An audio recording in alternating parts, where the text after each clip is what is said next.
Eagles. Eagles.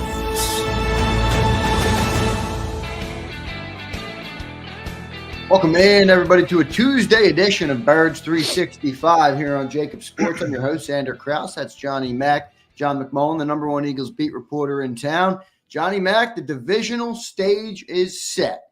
Eagles versus Rams, Sunday, 3 p.m. Eastern. How you feeling on this Tuesday morning, Johnny Mack? Better than Sam Darnold. Yeah, man. Pumpkin Darnold. All-time stinker. No way you can spin that one. So disappointing end to his season. He had a very good season. I think everybody's going to jump on that. But, you can't explain that from a football perspective. You got to get a psychiatrist to explain what went on last night with Sam Darnold. I'll tell you what, though, he lost a lot of money, because people get emotional in those types of situations. They're going to forget about all the good stuff and just remember that. And it's the way of the NFL, man. But that's one of the worst. I know the 33rd team, that is one of the worst playoff performances of all time. And they tweeted out EPA, which is expected points per play. In the first half of that game, he ranked 563rd out of 563 quarterbacks over the past 20 years. 563 of 563. When I talk about all-time stinker, I mean all-time stinker. One of the worst quarterback performances. So I know there's going to be a bunch of Eagles fans worried about the way the Rams played. The Rams did this, and the Rams played well. I'm not trying to take that away. That was an abysmal performance by a quarterback who's had a great season. That's why I said you can't even explain. I was talking about Jalen Hurts' ability to, if he doesn't have his best stuff, to make plays. Right. I point to it again last night. He didn't have it. He didn't have it to the point of, it's like, what the hell is going on? To the point of 536 out of 536. That's how bad he didn't. 563 out of 563. Sorry. Yeah. So I give ESPN credit for this one. Where is it? I'm trying to track it down. He took 9 sacks, which is tied a postseason record. And the Vikings' interior offensive line is an embarrassment, but the quarterback is responsible for most of it. But if you think, he held the ball an average of 4.73 seconds per play on those sacks. 4.73. I ripped Jalen Hurts for 3.1. 4.73. And anybody, for all those fearful Eagles fans, if they're out there, you really think the Eagles' offensive line is letting a 4-man rush sniff Jalen Hurts? In many ways, I think the Eagles would have destroyed either of those teams. Yep, I agree. But this is a gift in the divisional round for the Philadelphia Eagles. Yeah, you just kind of went there already. That 4-man rush ain't getting home against this offensive line. But just early preview on the game, man. Eagles-Rams, it's set now. You just said it. It's a gift, I think, to the Philadelphia Eagles to play this team. I just do not think the Rams match up with the Birds well from their defense. Oh, you already saw it. Yeah. You already saw it. 255 yards. In a historic season, that was Saquon Barkley's most historic game. Yeah, best game. The Rams, don't get me wrong, they have good young players on the defensive front, but they're all undersized, and they're all going to get pushed around. You talk about bully ball. This is a bully ball game for the Eagles. I mean, they are just going to push those guys around, that massive offensive line. And that's what they did in the first game. And and that game was in Los Angeles. This game's going to be, I haven't looked at the weather yet, but I'm sure it's going to be near freezing. I saw Yeah, somebody put out that there's a rain on the forecast, but I don't want to jump all over it. Remember last week before the wild card game, it was showing big snow on Monday. yeah. So I mean, it changes so quickly, but early on, 39 the high. It's actually snow now, a little bit of snow. 26 the low. So, not a bad day for Philadelphia in January, but it's a bad day for the Los Angeles Rams. In, anytime you get a dome team, a fair weather team coming to Philadelphia in January, it's a big advantage. And then just the styles make fights, and they can beat up on a poor interior offensive line. They're not going to see a poor interior offensive line in Philadelphia. No, and they got home with 4, like you said last night. They're just not going to do that in Philly. So I will say, John, I think the one concern, not the concern, but the one obviously team, part of the Rams that you can't go to sleep on is the combination of Sean McVay and Matthew Stafford. Matthew Stafford obviously is still an elite thrower of the football. He fits that ball in tight windows. I saw a stat that came out last night about him against the blitz. Now, I don't think we're going to blitz, but just to show you how good Stafford is. Highest passer rating versus the blitz amongst all QBs with 5+ playoff games this century, 139.2. So it's he's great. Yeah, I mean, he's a good player. Great. I don't want to underestimate. Look, I think it's a great matchup for the Eagles, but I don't want to underestimate anybody at this point. It's any given Sunday.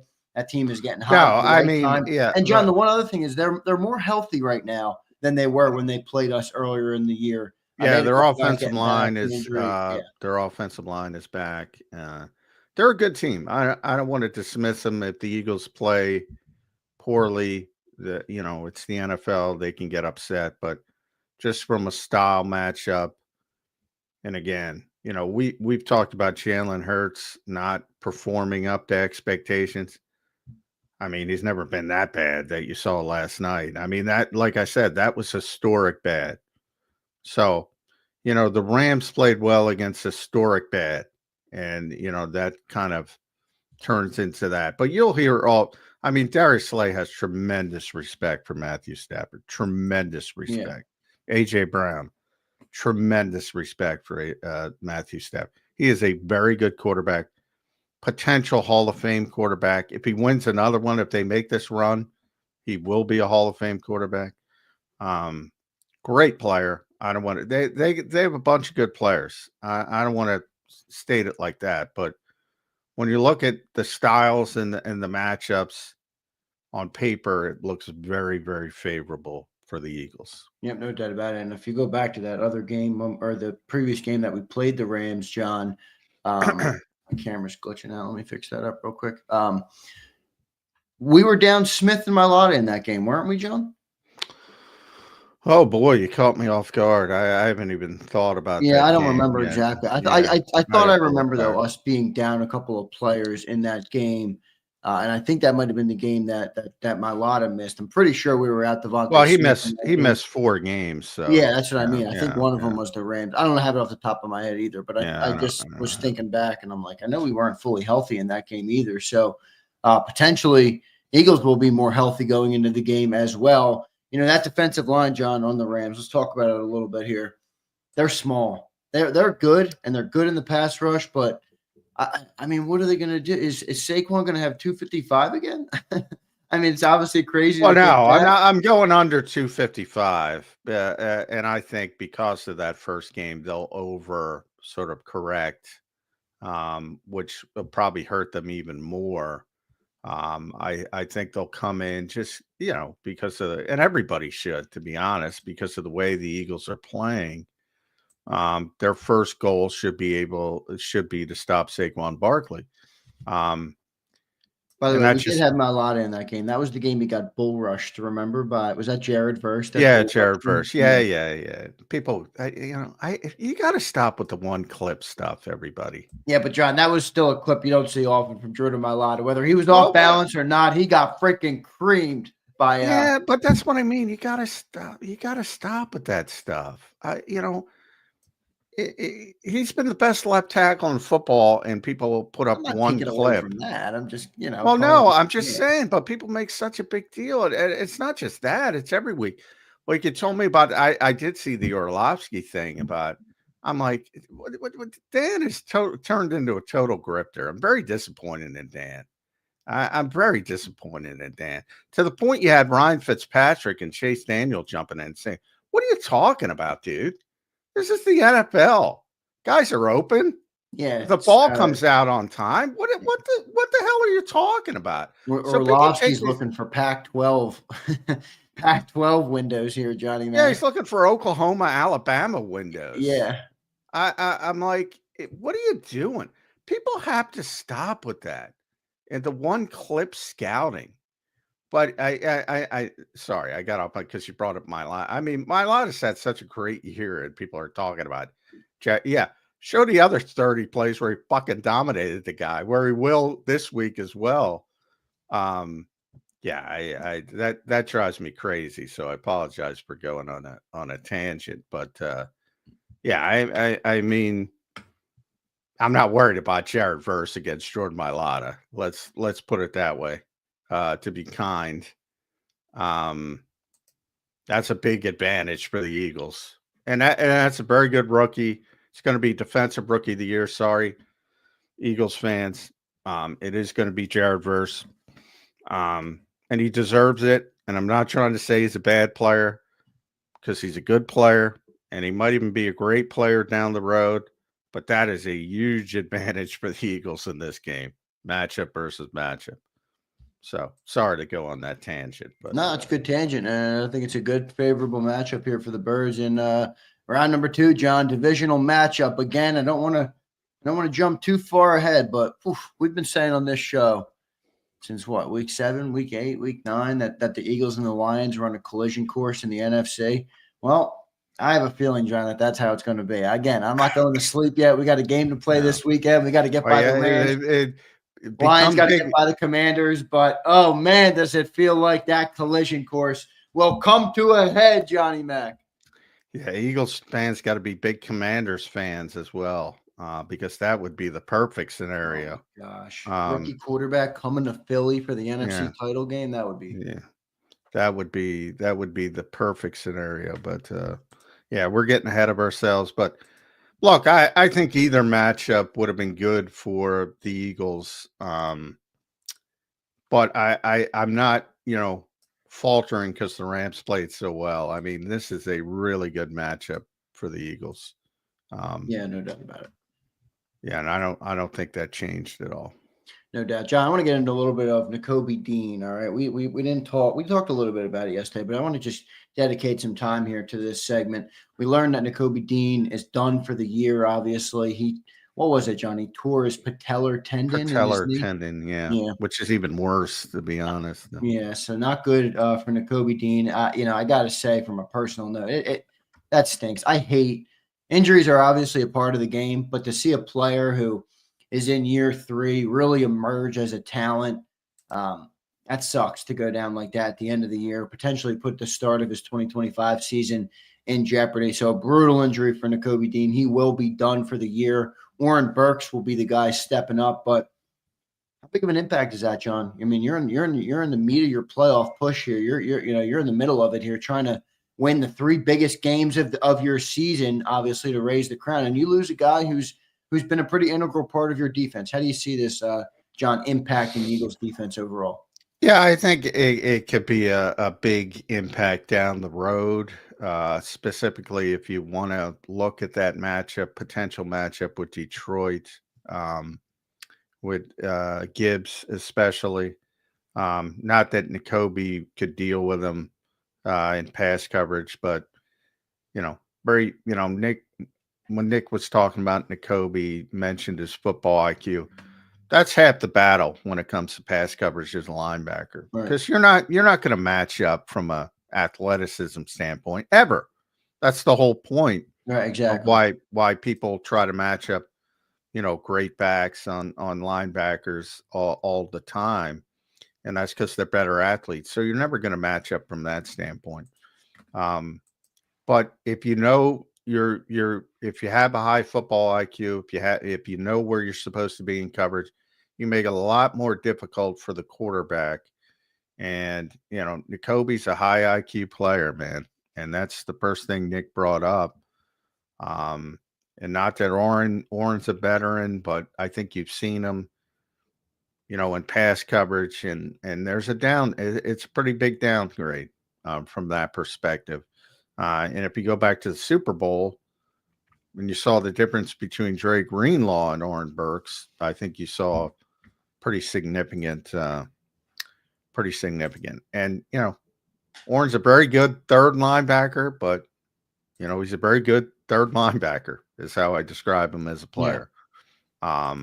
I don't think it's going to hurt you that much against the Rams, but I think the potential is to be a big issue down the road against the Detroits of the world, or even in a potential Super Bowl matchup, Baltimore, Kansas City, even Buffalo. So it's going to hurt, but I mean, all these teams have injuries. The Eagles have been healthier than just about anybody else.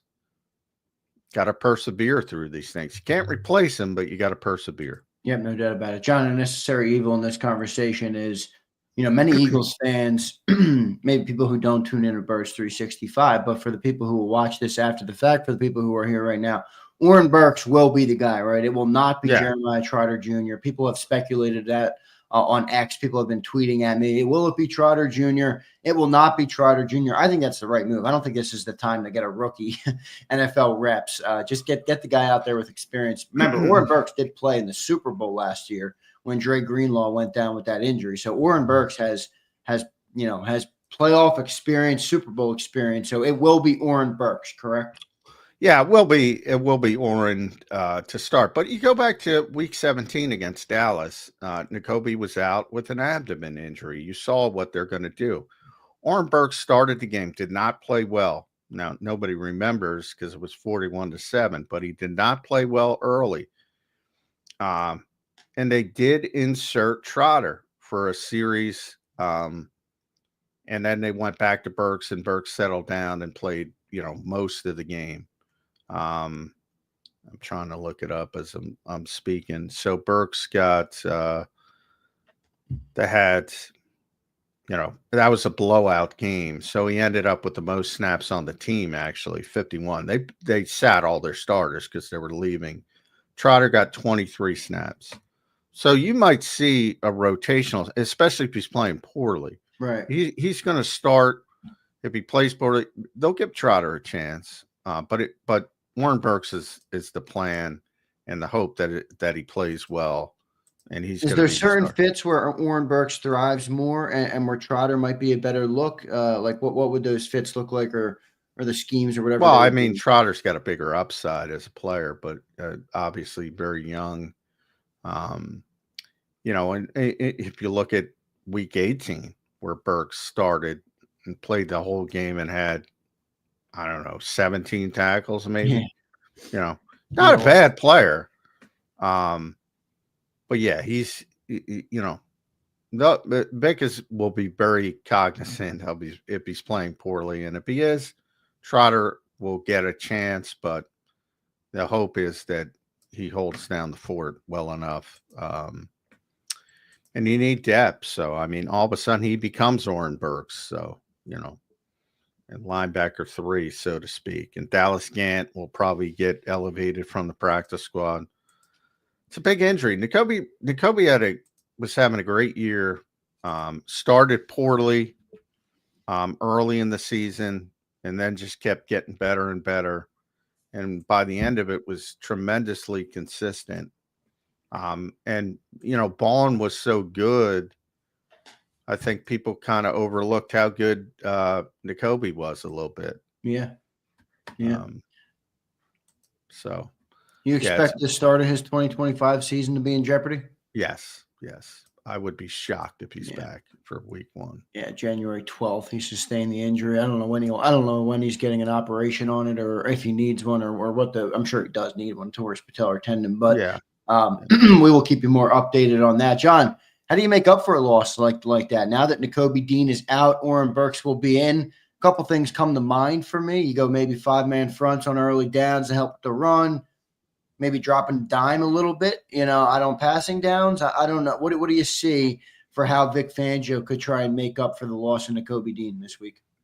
Yeah, it's going to be interesting because Vic, one thing about Vic is he will roll out different looks. Now, this is not a team where he's going to roll out the 6-man front. I don't think that's only against really good, dominant rushing teams that he's trying to slow down. You'll always see 5-man front, and how much depends on, a couple things. One, again, to a lesser degree, how effective are you stopping the run early in the game? But he wants 2 linebackers on the field. Now, if Oren Burks is playing poorly and Trotter's playing poorly, then you got to start thinking about big nickel and that kind of stuff. But, it doesn't look like he trusts Sidney Brown at this point. A little bit too much,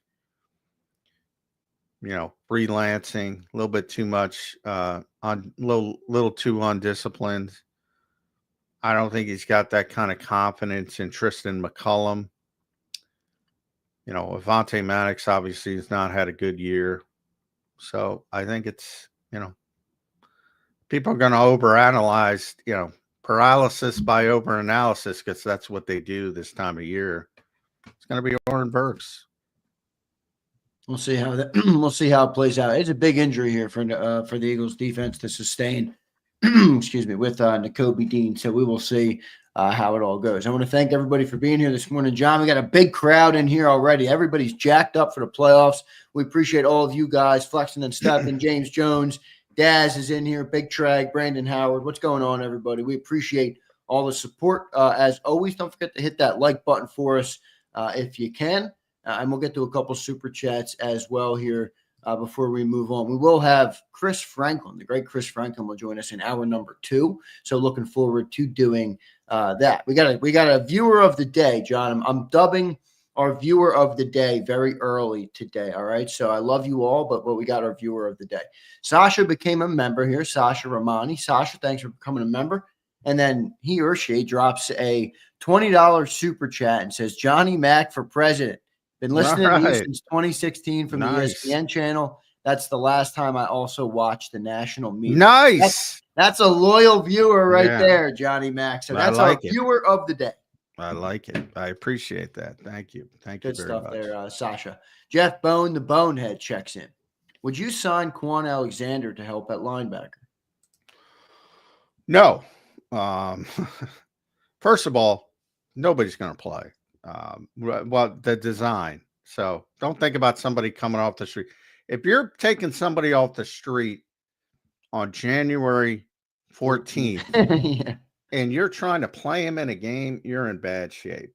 So, the Eagles have, again, if Oren doesn't play well, they'll try Trotter. If they don't play well, honestly, they're going to be out of the playoffs. You're not bringing somebody in.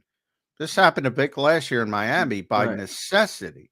He lost all his edge rushers. He lost Jalen Phillips. He lost Andrew Van Ginkel. He lost a third one, I forget. And he had to bring in guys literally off the street to play in the playoff game. And they got destroyed, predictably. So you don't want anybody off the street to sign to play. They're very light because, remember, Ben Van Sumeren is out and it has been out for a while. They might have to sign a body for the practice squad just in case. And it might be a veteran, but nobody to play is how I would describe it. The guys who are going to play are, Oren Burks, hopefully, and that's it. And if Oren shits the bed, then Trot will get an opportunity. There you go. Good stuff there. Jeff Bone, the Bonehead. Thank you, brother. Brian Garner checks in. Brian, thank you, man. $20 super chat here. He says, John, you were right. Lions game broke the Vikings. Was the Eagles passing game bad because of limited game planning time? Jalen didn't get cleared until late. Dan Orlovsky showed about 7 plays where no one was Yeah, I open. talked about Dan. Dan's a charlatan. I hate to put it that way. I mean, what is he doing?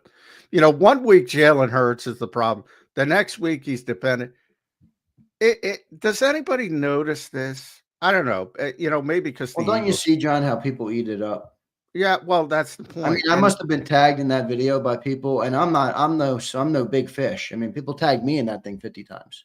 I'm like, specifically because the Eagles complain to me about what the fuck is Dan doing, and I'm like, I don't know what it. I'm disappointed because he knows a lot about football. I'm not trying to he's phenomenal typically, but I mean, I don't know. I don't know. You'd have to ask him. But I mean, guys were open in those clips, and he knows it. And as I pointed out to, Ryan Fitzpatrick, and everybody shits on Ryan Fitzpatrick. I guarantee you this: Ryan Fitzpatrick was a hell of a lot better quarterback in the NFL than freaking Dan Orlovsky. So yeah, and I don't even think that's all that important. I think either do I. But I think Ryan Fitzpatrick is a smart dude, man. He's not my favorite guy, but he is a smart guy. Well, yeah, he went to Harvard. He's an Ivy League guy. Yeah, but and anyway, John, how many passing yards does he have in his career? Like 40,000. Yeah, well, that's what I'm saying. That's why I bring it up. I'm like, Eagles fans are shitting on Ryan Fitzpatrick because he's pointing out the obvious, because he's, God forbid it looks bad on Jalen Hurts. And they're saying what a terrible quarterback. And they're defending Dan Orlovsky, who's, not a good NFL quarterback, never a starting NFL quarterback like Ryan Fitzpatrick, and has been shitting on Jalen Hurts all year. Like, do people forget? I don't know. It's frustrating to me, but guys were open. I don't know what the fuck Dan was talking about. This is the NFL. Open in the NFL isn't open in the Big 12, as you pointed out, Zander. We're not talking about 5 yards of separation. So yeah, but no, as far as the Eagles' limited game, no, absolutely not. The Eagles are what they are at this point. They have shifted gears and built this team on the foundation of their defense and Saquon Barkley. And the unintended consequence to that, I hate to break it to people, is that the passing game isn't that good. Right. Should it be better? Yes. With the talent they have, no question about it. It should be better. But this nonsense of, oh, Nick Sirianni took over the offense. It's a high school offense. I see that all the time. It's the least they don't scheme anybody. Come on. You don't have to make every excuse in the book for the quarterback holding on to the foot. You just saw a quarterback I just brought up. And by the way, the 33rd team updated the thing. As I said, he was 560, whatever, of what. It was like 1567 of 1570 over any quarterback of the. If you hold on to the football, you are bad things are going to happen. Get it out on time. The Eagles have a quarterback who doesn't get the football out on time. John, and part of that, sorry, Zander, part of that is the overcorrection on ball security, which is very important. And the Eagles have, and they might be right. The Eagles think, and they might be right. If they don't turn the football over, they're going to win. Period. So you think part of the way Jalen's playing with not forcing the ball is being coached into him right now? Yep. Yeah. 100%, 150%. They are risk averse right now. Risk averse. It's working, man. I mean, they just won a playoff game by double digits here. Yeah, and sometimes it's ugly and non-aesthetic, but as you point out, they won the game by double digits. They were, I was at the game. I never felt they were in danger. Did it look pretty? No, but it was effective. I was waiting for Jordan Love in that game to not turn into a pumpkin and take advantage of the Eagles letting them hang around, but he was a pumpkin too in that game. John, well, when you're playing behind, When you're playing from behind, every quarterback looks a lot worse. Every single. We were talking about all week how he sometimes is better from behind because it forces him to throw the ball, but he was not effective at doing it. Well, I think the Packers sometimes, but you're never better as a quarterback when you're playing behind. Never, literally never. You always want to play from the lead. Yeah. Always. It's funny. Yeah, it's funny, John, when you were obviously at the game on Sunday, so you don't hear, I assume you don't hear the full TV broadcast, but Tom Brady was obviously the color analyst on the game.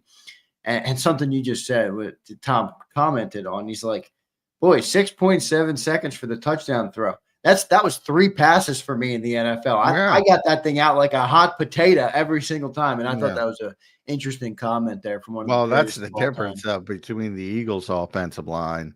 I got a kick out of it because, I was talking to Jordan Mailata after the game, Lane. The Eagles' offensive line is so ridiculous. Like they're talking about after the game how leaky they were. And I'm looking at them. I'm like, really? They have such a high standard. And then you see these other shitty offensive lines like last night. And you're like, oof. I mean, as I said, MVP of the Eagles, you can make a case for a lot of people. 99% of you are going to say Saquon Barkley. You said Howie Roseman. A lot of people say Howie. I'm going Howie. I'm sticking with Howie. A lot of people go Howie Roseman for building this roster. A lot of people go Zach Bond for having a defensive player of the year type situation. A lot of people go Vic Fangio for turning around this defense from one of the worst in the NFL to one of the best in 1 year, 1 calendar year. Offensive line, man, is the MVP of this team. And here's my top 3. Ready? I don't think second place is close. I don't think second place is close. Eagles MVPs. Howie Roseman, offensive line, Vic Fangio. There's my top 3. There's my top 3 MVPs. Sorry, Saquon, you're going 4 for me. Yeah, I mean, with Howie, and I love Howie, but people go overboard, and I go, remember what Howie's great as contingencies. If Howie had the only thing I'll say, dude, is how many teams in the league could be 15-3 and not really be in a position where they're asking their quarterback to do much. Again, I'm not knocking Jalen Hurts. I'm just saying this is not 22. Jalen Hurts was the engine. He was the reason they went to the Super Bowl. He made everything work. He was a serious threat in all elements of the offensive game. And he was what the team revolved around. 2024 Hurts is a lot different. They're asking him to be a completely different guy. Yeah, but that has nothing to do with Howie Roseman. Literally nothing. Literally nothing to do. That's all the coaching staff taking a step back and saying, all right, this is the group we have. This was not the plan, is what I'm trying to say. Yeah, but you still have to build. You still got to get the horses. Yeah, but that's not how we built this roster. That's what I'm saying. I'm not giving him credit for something he didn't do. So you're saying this was not his intention? No. All right. Yeah. Hell no. There's a bunch of shit. And by the way, but people go too far, and I feel I have to correct it. Like, I used to get shit on for saying Howie was a top 5 GM, as you know. Yes, you did. I remember posting out the video and getting hate comments. Yeah. Oh, I got shit on. So I have so much hate mail for that. But nobody ever apologizes. But, that's my cross to bear. Yeah, the same people said you hate mail. The same people tweeting out every other day how much they love Howie Roseman. But, yeah, exactly. But now that people go to this overboard, and I'm not picking on you, but that was not the intent. The intent of this team, obviously, was to evolve the offense. That's why they brought in Kellen Moore. This whole plan, even the signings are contingencies.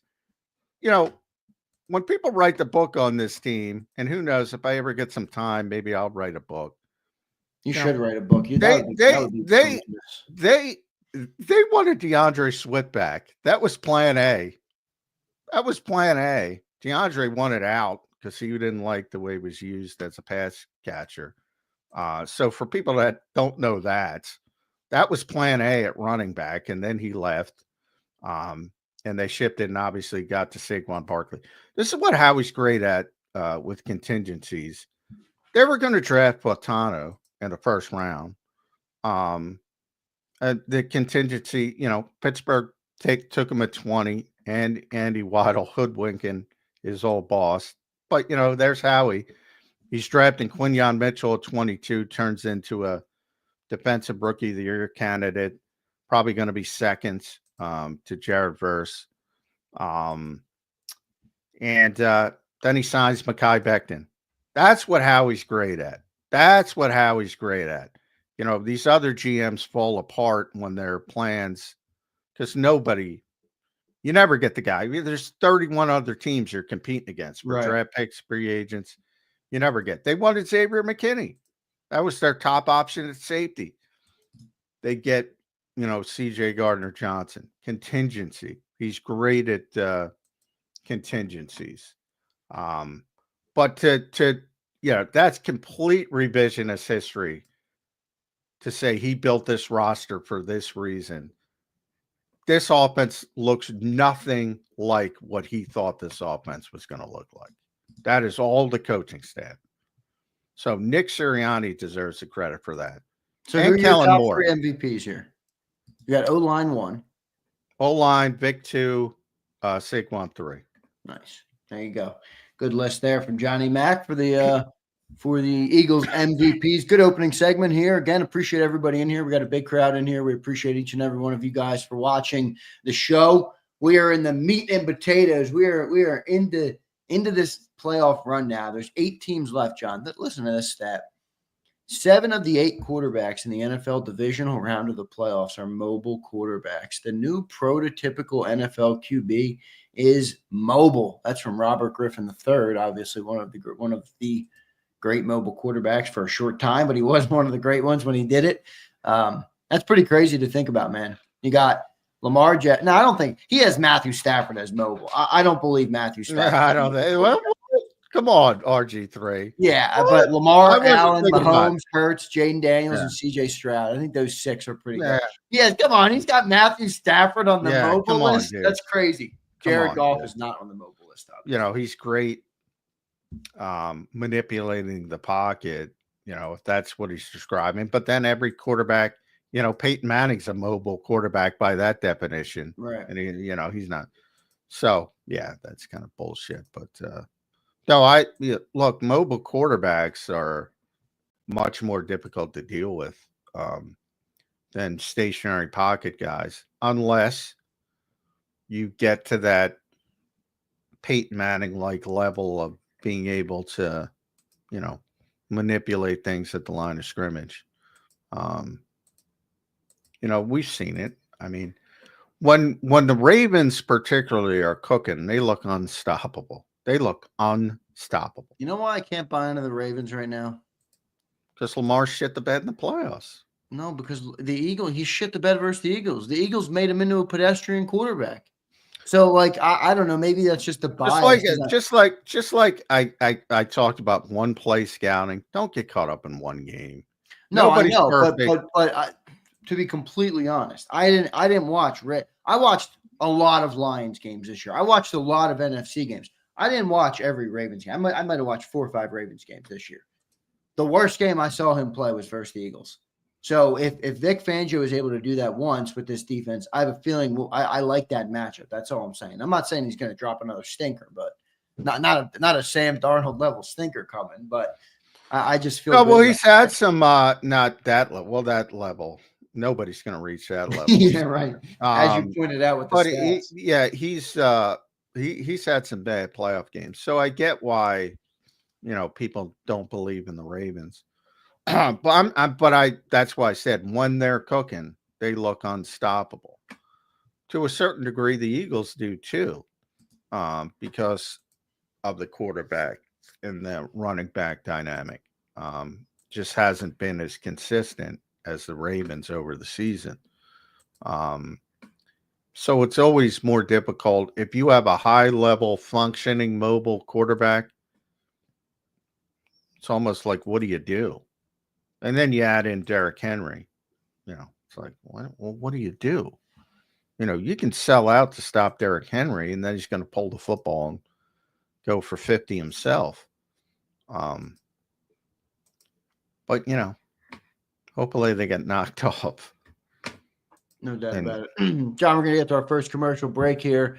Let me make sure I got all our super chats, though. Oh, no, we got a couple more super chats. Let's get to these first. Again, thanks, everybody, for being here. Hit that like button for us. Divisional round, Eagles-Rams, 3 p.m. Sunday. Buckle in, everybody. I like the matchup. Brian Garner says, to be honest, I don't like Dan, and I know Jalen doesn't make tight window throws at all. I think he's talking about Dan Orlovsky, following up from his earlier chat there, Johnny Mac. I like Dan a lot. I just don't, I do know. I think I know. I shouldn't say I do know. You'd have to ask him, but there's a bit. I think he's coached to do things a certain way to create engagement. Yeah, that's my opinion. Not saying it's true. That's my opinion. Jalen, yeah, he's not an anticipatory thrower. Like when we talk about NFL being open in the NFL, it's not the Big 12. It's not Oklahoma. It's not Alabama, where you have 4 yards of separation. Generally, you're not going to get that in the NFL. Occasionally, but not consistently. And usually when you do get it, it's blown coverage. Even when you see some of those replays and you see some of the zone coverage, and you saw it last night with Stafford, you say, well, that guy's wide open in the middle of the field.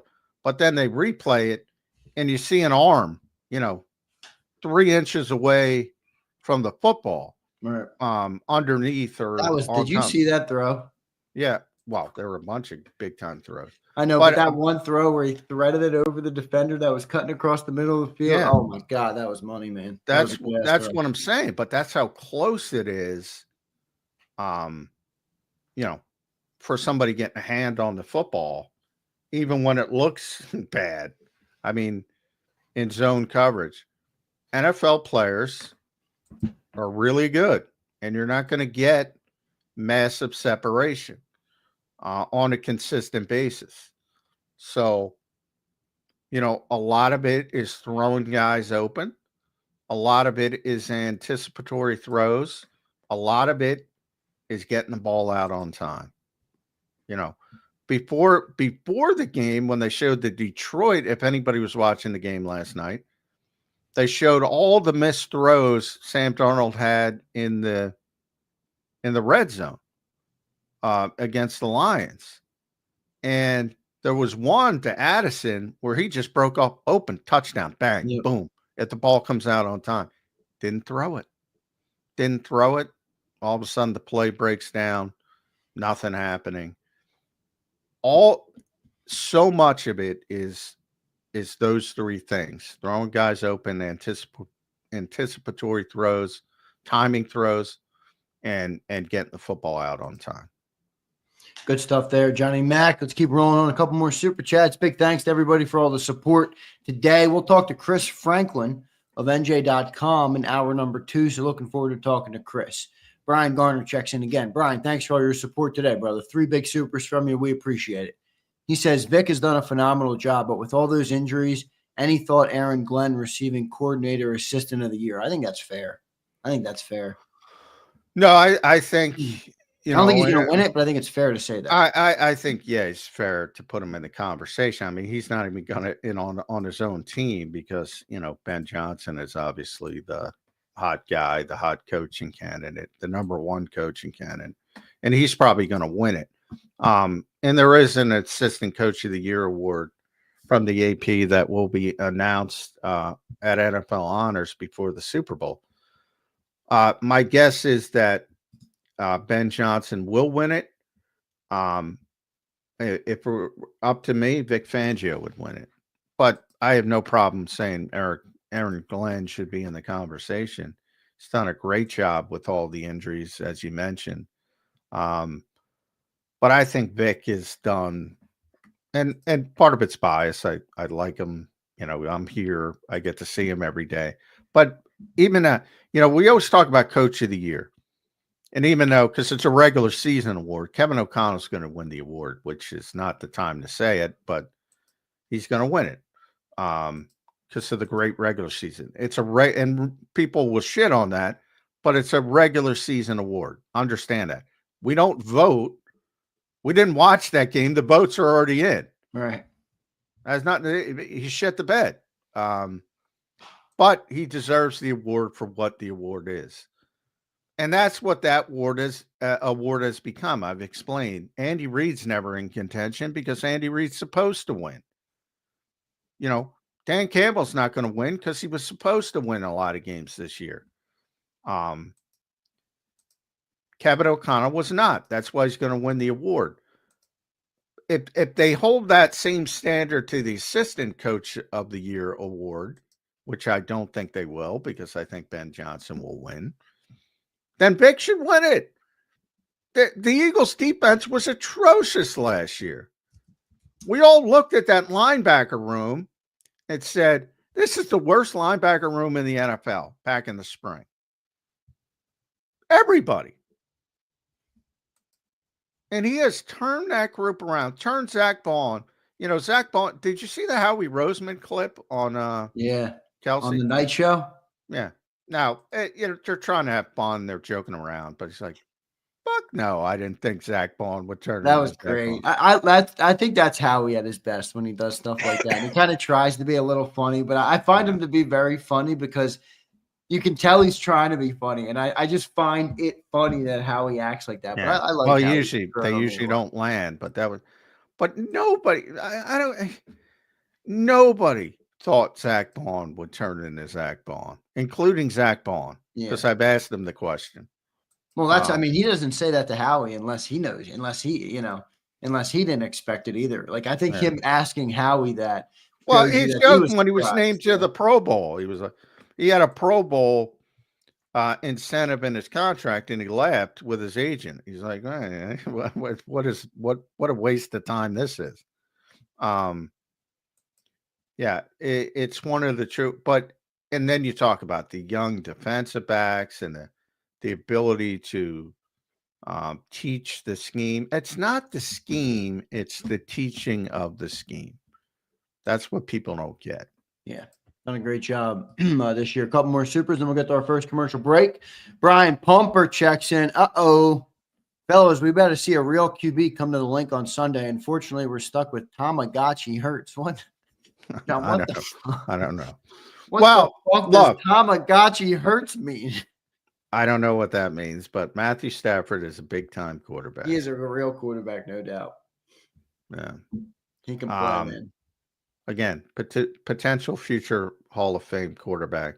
And if they make this run, if they upset the Eagles, and, they're not going to, but if they make one more run, he is going to the Hall of Fame.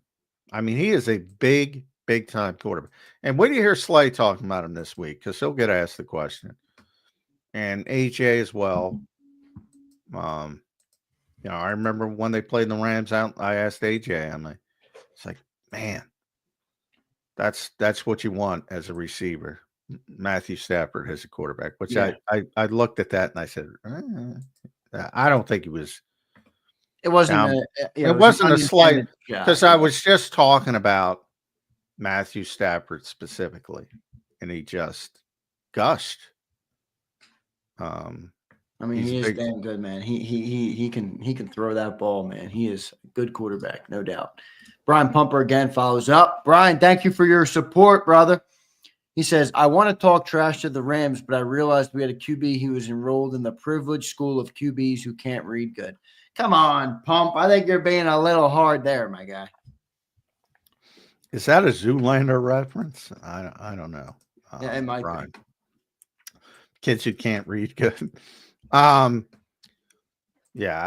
Look, unintended Jalen Hurts has played a lot better than this. If they played a different way, he'd probably be playing a lot better to a certain constituency that wants to see, numbers and stats and things like that. But the Eagles have made a conscious decision. If we don't turn the football over, we're not going to lose. And I've become extremely, extremely risk averse. And it's working, so it's hard to complain about it. It's working. We'll see how it works against the next couple. Every game, the stakes get higher, so we will see what happens. I do like the Rams a lot for this match. And no, I like us playing the Rams, not the Rams in the game. I like the Eagles in the game by big. I'm going under 255 for Saquon, but I'm going over 150. Over 150? Over 150. Well, they are not a good run defense. I think they're like 23rd in the league in run defense. Yeah, and Saquon had 255, as you pointed out already. Yeah. I mean, I think the Eagles offensive line is going to beat the you-know-what out of that undersized defensive front. We'll see how it goes. Appreciate everybody being in here. Don't forget to hit that like button. All right. We appreciate all of you guys in the chat today. We got a big crowd in here, Johnny Mac. Everybody's fired up for plus, man. We got 830 on YouTube and over 1,000 total watching on the show. So big thanks to everybody. What about podcast listens? How we doing? We're doing great on pod. The people, if you're listening on the podcast, let's give them a shout out. We don't talk to them enough. We appreciate you. We get about 1,000 a day, John, over there on podcast, which is really good for a podcast download. So daily show is crushing it. Good job, everybody. And we appreciate you guys make it happen, man. So we're just here, but we could be talking to nobody. We could be talking into a void. So thank you guys for making us not talk to a void. We appreciate that very much. Let's get to our commercial break. We'll have Chris Franklin coming up in hour number 2. Looking forward to doing that. Before I get to the break, let me tell you guys about the great people at BetUS. You can see the promo code I put on your screen. It's YouTube 150. Gives you 150% sign-up bonus on your very first deposit. And you get 125% on your second and third deposit, all up to $2,000. So deposit less and bet with more at BetUS. Go to betus.com.pa. That's betus.com.pa. Hit that like button, everybody, and we'll be back in 3 minutes on Birds 365. Ignite your nights with free live entertainment daily, only at Live Casino and Hotel Philadelphia's Center Bar. 7 days a week, enjoy some of the region's top party bands, performers, and DJs as they take the stage in the heart of the casino action. Great cocktails, live music, and lively moments. It's all happening at Center Bar at Live Casino and Hotel Philadelphia. Visit livecasinophilly.com for more details and the complete list of upcoming events. Must be 21 or older. Gambling problem? Call 1-800-GAMBLER. The following is a real testimonial from the father of a young injured victim. I didn't think she was going to make it. Major Perry's daughter was the victim of a horrific accident caused by someone else's negligence. If you don't find the right counselor, law firm that you're looking for, you will get lost in the wilderness. Badly injured? Call the Fritz and Bianculli Law Firm at 215-458-2222 and find out why they say, "We got this." In our hometown, we all look out for each other.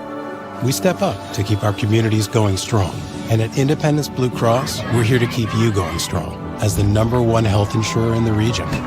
No IBX is always looking out for you.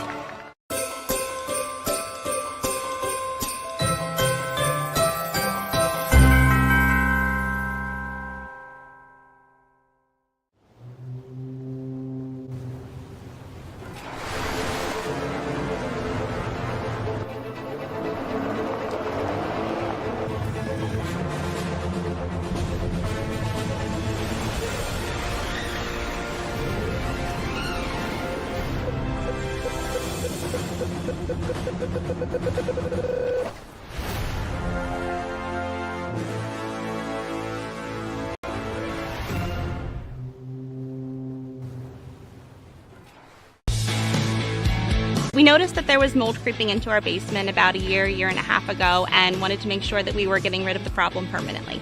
We actually reached out to several different contractors to get it resolved, and actually 2 of them recommended DryTech to us as a long-term solution. Other than the noise factor, we wouldn't even know that there was work being done on the basement level. It's really been a clean process for us.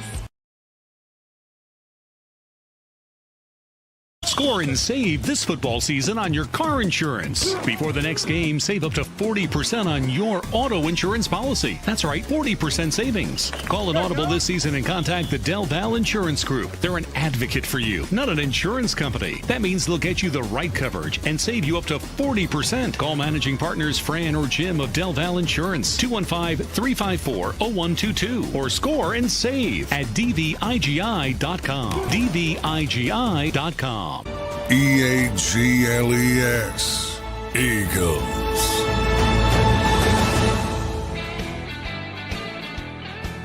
Welcome back in, everybody, to a Tuesday edition of Birds 365 here. Moving right along, the wild card is officially behind us. Wild card weekend, last game concluded last night.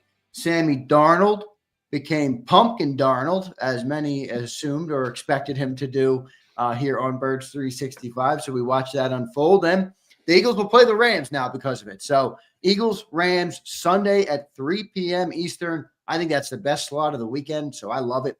Sunday at 3 o'clock. You never want to play on Saturday. I'm not a Saturday NFL guy, John. I like Sunday football. So I like the spot for the Eagles. But, John, just to recap, we got a lot of new people in here who weren't here at the start of the show.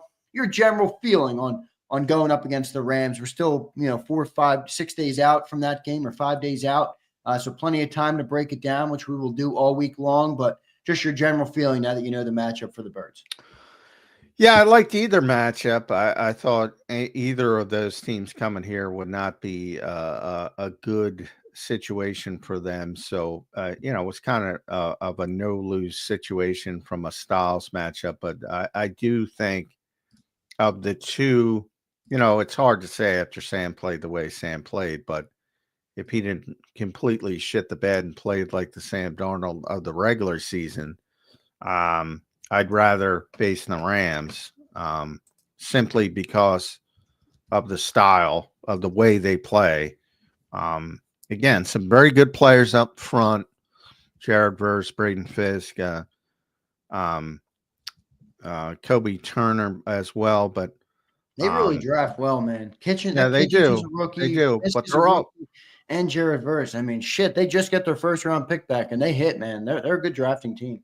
But they're all undersized. And Yeah, again, if you look at the Eagles' offensive line, which is the strength of this team, and how big and how physical, and it's no coincidence that in the historic season Saquon Barkley had, his best game was against the Los Angeles Rams, because they pushed those guys around, and they're going to push them around again. They're not getting stronger. They're not getting bigger in a week. They just do not match up well with the Eagles' offensive line. Now, most teams don't, but again, when you talk about the running game specifically, they'll be able to get some pass rush because they're fast and they're athletic. But when you talk about the running game, they're not going to hold up. So I like the matchup from that perspective. Now, be nice to see the Eagles play a little bit better in the passing game, but I don't think it's going to matter. I think they become a risk-averse team. They just don't want to turn it over, and their feeling is if they don't turn it over, they're going to win the football game. And I kind of agree with them. Maybe that's not the case against some other teams, Right? But against this team, if they don't beat themselves, they're going to win the football game. Yep. No doubt about it. I love this matchup for the Eagles. I think it's a gift, John, to get the Rams in the divisional here. I just like it. I think it's a good matchup for the Eagles. I think we're a significantly more talented roster than they are in Philly over LA. So the one thing is that, the one human element of the LA team right now that I don't think has been talked about, and maybe it doesn't matter at all, but is a team that potentially has been galvanized by what happened over in their hometown. I don't know if that's a factor at all. Probably won't be, but sometimes people give a little bit more when they're playing for something they feel is bigger than themselves like that. And with what went on in LA, they certainly came out and showed out last night. John, that was a game that the Rams could have had a dud, and all the excuses would have been there and viable. Had to go to a different stadium. Yeah, families in trouble, evacuating, all sorts of shit. And they come out, they prevail, and they play great football last night and really destroyed the Minnesota Vikings. Vikings never had a chance in that game. Potentially something there that could galvanize the Rams team. Just looking for anything, basically, but could be a human element to that, John. Yeah, I mean, everybody handles things differently. There might be some galvanization early in the game, but that tends to settle down. Like I don't think, and I hope everybody's doing well in Southern California, but I don't think anything in the tragedy there, which is much bigger than football, by the way. Yes, it is. I don't think that had anything to do with Sam Darnold holding on to the football for 5 seconds. Well, let me ask about that, because Sam Darnold was holding that football like there was like he had all damn day, and he didn't, by the way. How many sacks did he end up in that game? 8, 9? 9. At half?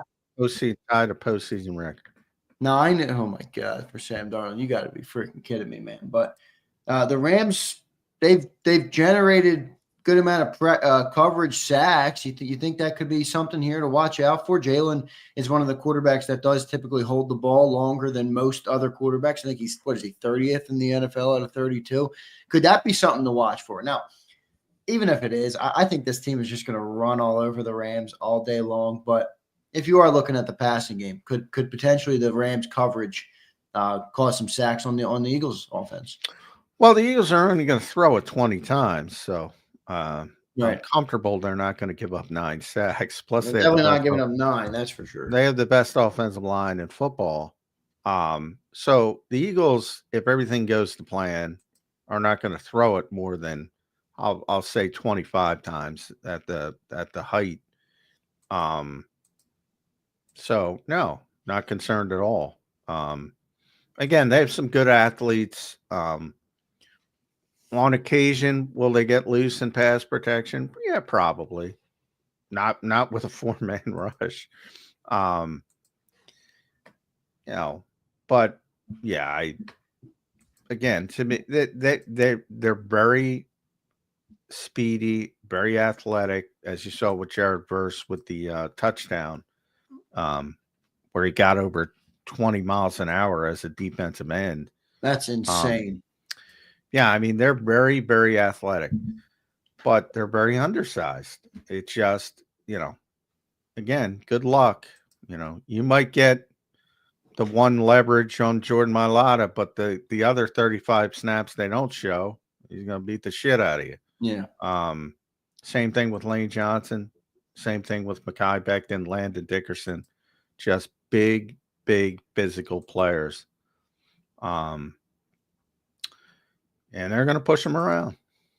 That's my early take on it. My early take is this game might be a freaking blowout. I'm sorry. I don't see it with the Rams team. We got a bunch more super chats that we'll get to here.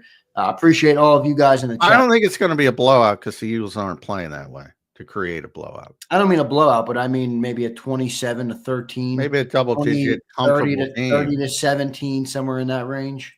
Yeah, it might be comfortable, comfortable, not a blowout. A blowout's 3-4 scores. I'm not expecting a blowout like that, but I think double-digit win in the playoffs is different. Is not a blowout, but I don't think you're going to be concerned. Is how I don't think you're going to be concerned. That's a better way to word it. Good stuff there, John. Let's get to a couple more super chats here, and then we'll get to Chris Franklin at 9:20. Big thanks to everybody for being in here. Hit that like button for us. We should have at least 300 likes on today's show. Can I set that number for you guys? Can you think you guys can help me get to 300 likes? We're at 175 likes so far today. So pretty good stuff. Big thanks to all you guys. It's playoffs, everybody. Let's do it.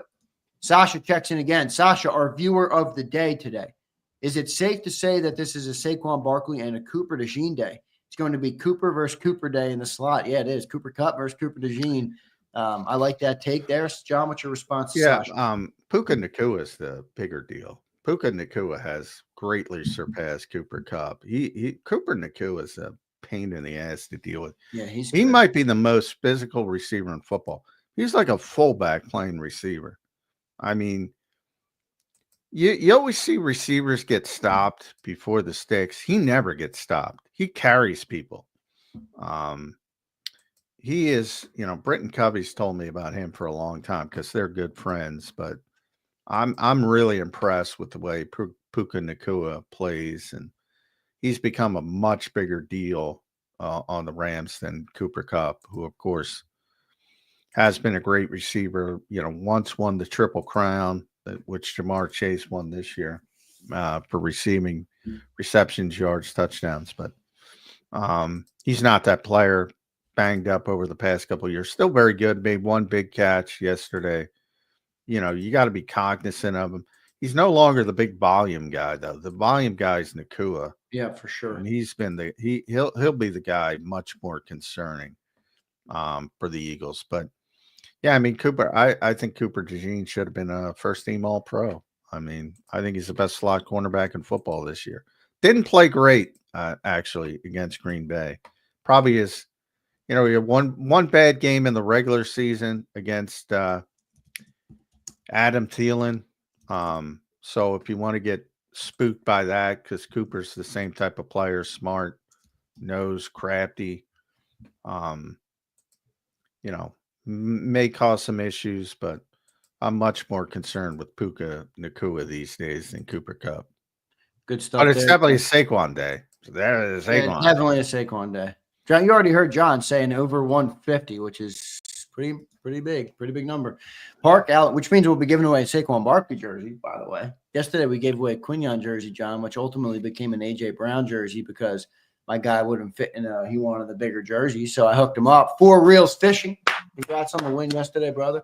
Sending out your AJ Brown jersey this week. All right. And we'll do more giveaways this week. I don't know yet today because I'm low. I want to make sure I have giveaways all through the playoffs here. I got to go and re-up. I got to re-up on the giveaway stuff, John. Park Alexander checks in. I believe Moore will have a better play call for the receivers against the Rams this week. Well, better hope. I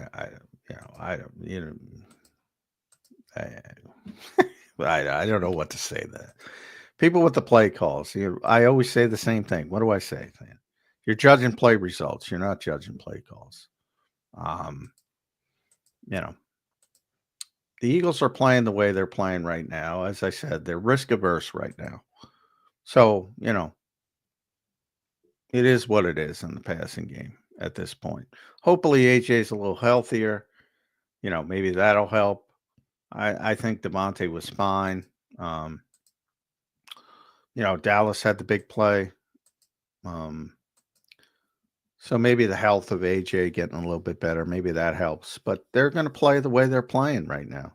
And then it's not changing. They're going to ride this thing as far as they can go with it. Good stuff there, Johnny Mac. Park, thank you for the super chat, brother. I appreciate that.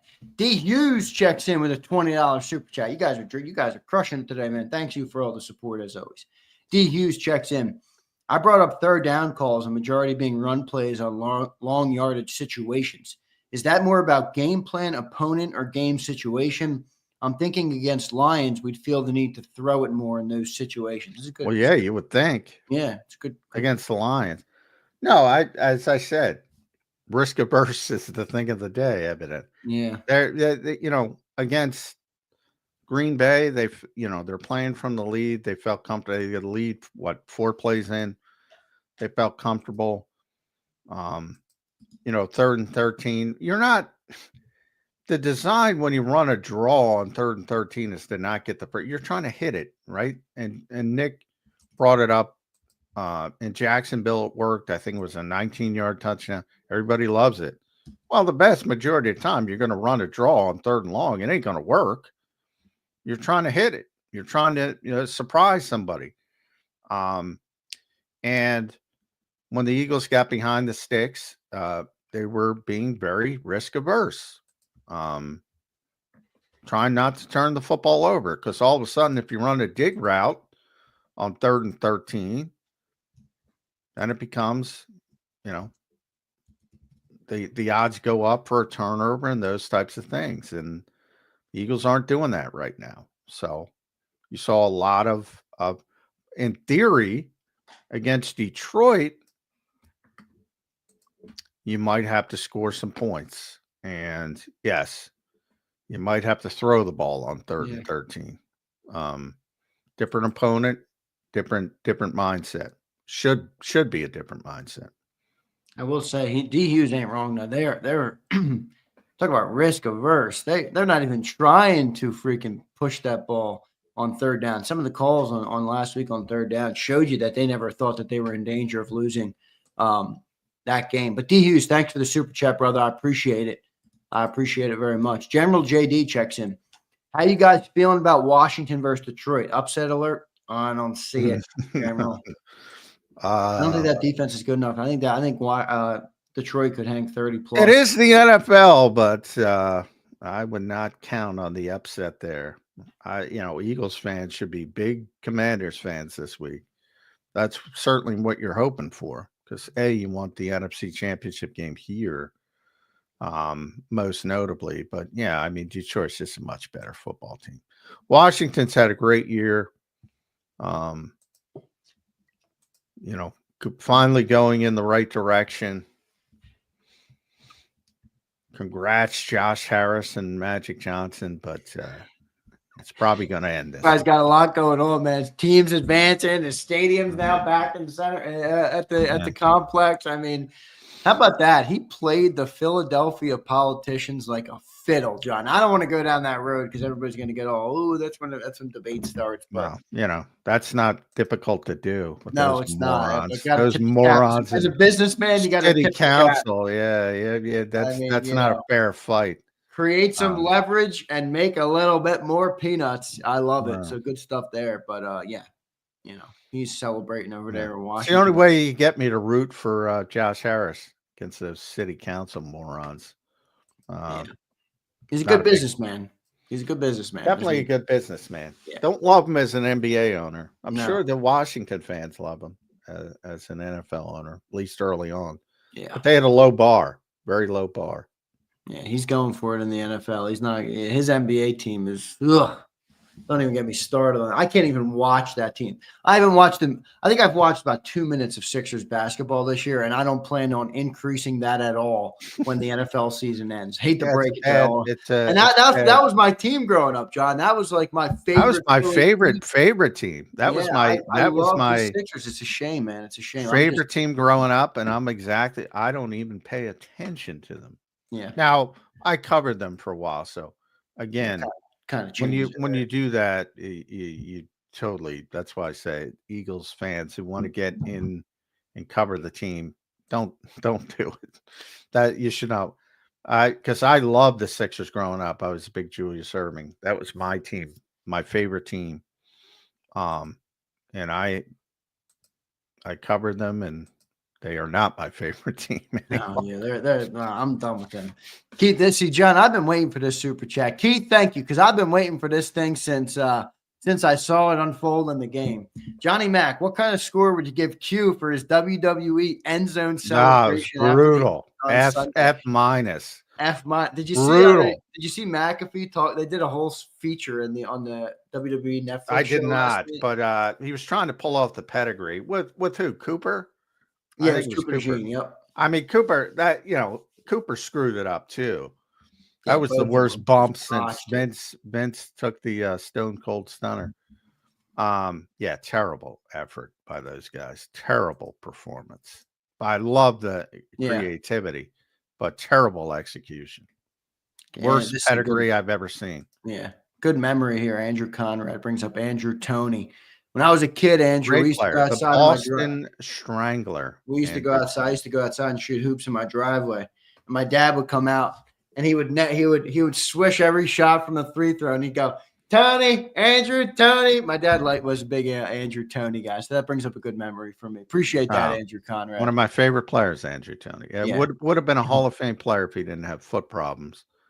The Boston Celtics had the Sixers and the Celtics at that time had the greatest rivalry in sports, and I mean that, greatest rivalry in sports. Yeah, man, that was good. And Boston had to get Dennis Johnson just to specifically stop Andrew Toney.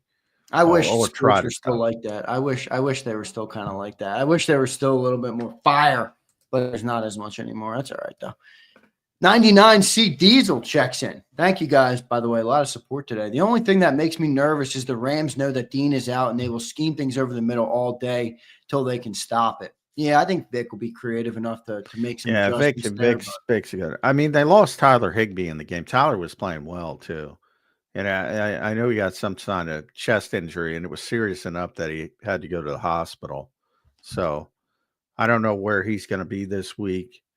I've mentioned that down the road, Nakobe Dean, especially against potential matchup in Detroit with Gibbs. Kyron was a very good running back, but he's not, it's more of just the dump off guy. He's not going to run good routes out of the backfield like Gibbs is. So I'm not too concerned with it this week. Could be an issue down the road. Oh, you're muted. Good stuff there, Diesel. Thank you, brother. Ian Hay, real estate with $5. No comment there, but thank you for the $5, brother. I'm not sure if you meant to put a comment. If you did, you can write something in the chat. I'll see if I can find it, and I'll put it up on the screen. But thank you for the super chat.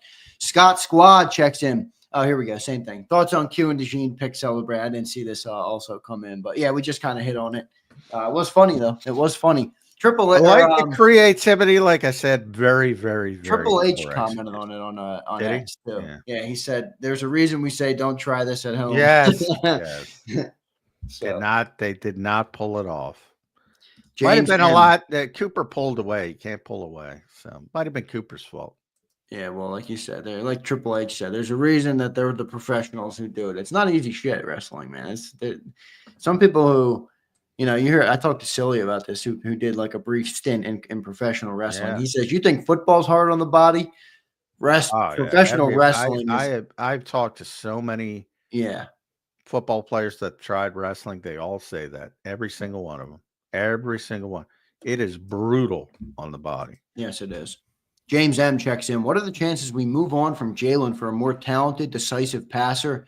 The front office can't be pleased with the last 2 years. 0%. They're 15-3 entering the divisional round of the playoffs. It'll be similar to last year. Whenever it ends, if it does end, wherever it ends, divisional round, championship game, Super Bowl championship. Even if they win the Super Bowl, the goal in the offseason will be to evolve the offense. And they'll try to evolve and they'll spend the entire offseason trying to evolve the offense. It may work, it may not work, but they'll try. But they're not moving on from Jalen Hurts. Keep rolling here. Scott Squad again. Scott, thank you, brother. DeJean tackling was underwhelming versus the Packers. Everybody's tackling was underwhelming. Yeah, did you see the total number of missed tackles they had per, I think it was PFF put out? It was like 19, I think, John. They're most in a game. Yeah, they got terrible tackling grades in that game. Now, I think 18 of them were on the one Jacobs run, but I'm exaggerating. But yeah, they had a terrible tackling day. I'm just trying to pull it up. So if you go with PFF, red means bad. And Slay, Vaughn, Milton, Carter, Oren Burks, CJ, Josh Sweat, Moro Jomo, Cooper DeJean were all in the red as tacklers. It was just a poor tackling performance. Very poor tackling performance. Yeah. I got to bring that up with Vic today, so I'm glad he brought it up. What do we got today on the agenda? You got both coordinators, all three coordinators today? Yeah, all three coordinators. So really poor tackling day from everybody, not just Cooper, but Cooper, he had a poor tackling day. Good stuff there. We'll get to our commercial break. Christopher Darker, one more super chat. Dang, you guys are really, really crushing it today. Big thanks. The Rams are scary right now. I'm getting 2009 vibes. A team playing for a huge cause. The Vikings aren't great, but they destroyed them. Yeah. I don't see it, Christopher. I'm sorry. I expected more of it, to be honest, Christopher. But yeah, people are good. Yeah, they played well last night. I'm giving them credit. They're not going to have a quarterback holding on to them. And Jalen is more susceptible to holding on to the football than anyone. And there's nobody on the planet that's going to hold on to the football like Sam Darnold did last night. It was just a horrible game at the worst time.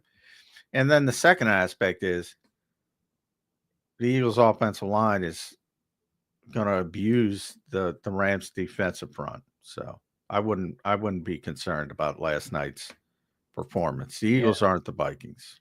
Jalen holds on to the ball, but the lights were bright on Sam Darnold, everybody. 4.67 seconds. The lights were too bright, John. You texted me. You were right about Darnold. I'm like, he's a pumpkin.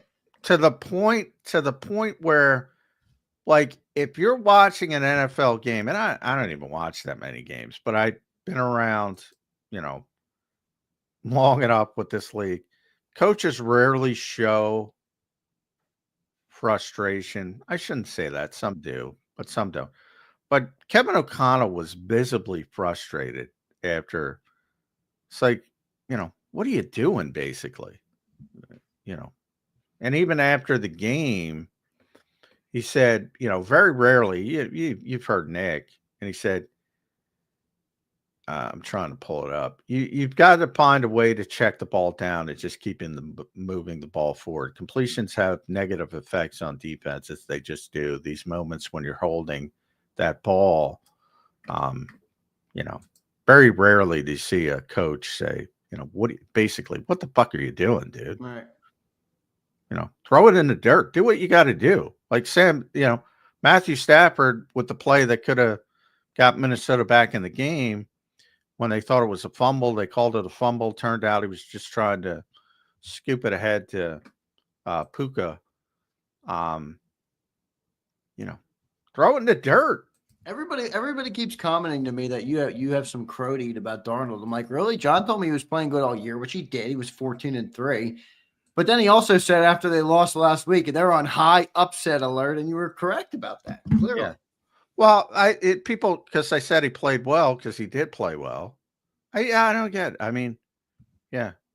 I said when he played well, I said he played well. I said the same thing. He definitely played well in the year. Sam Bumjuice Darnold. There you go, man. When he played poorly, I said it's one of the worst performances I've ever seen. Yeah. I don't. If that's nice Crow, so be it. A little Akbar reference there. Good stuff, Gilpin. Bumjuice Darnold. I like it. All right, let's get to our commercial break. I see the man, Chris Franklin, in the green room. Chris, looking forward to talking to you, brother. We'll get to you in just a second. Before I do that, I'm going to tell you guys about the great people at BetUS. Check out the promo code I just put on your screen. That's YouTube 150. I've been telling you about it all season long. It's time to go and use it. Take the Eagles.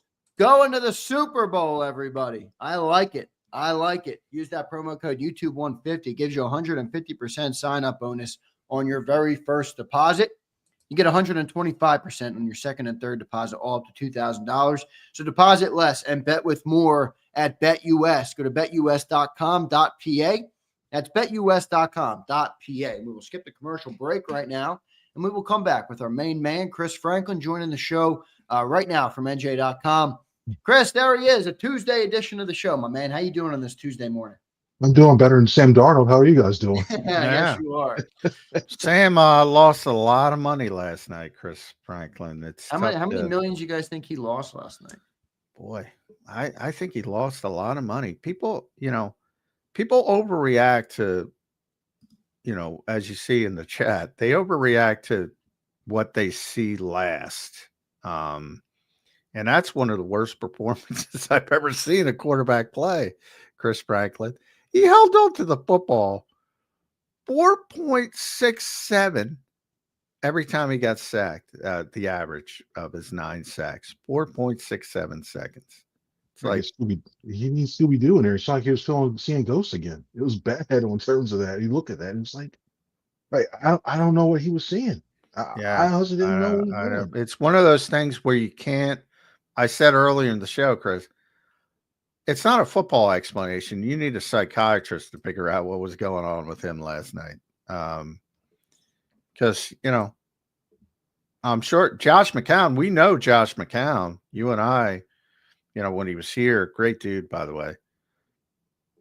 I'm sure he's telling him, hey, dude, you got to speed it up. You got to get the football out. I can't explain it. It's one of those things.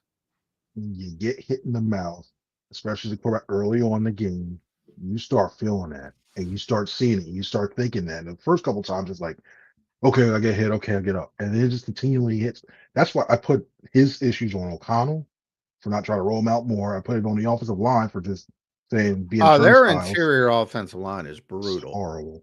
That's why I think I thought we'd have more of it, Chris, but looking forward, I think this is a great matchup for the Eagles.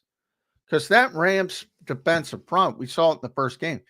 They're very athletic, they're very fast, and they're very undersized.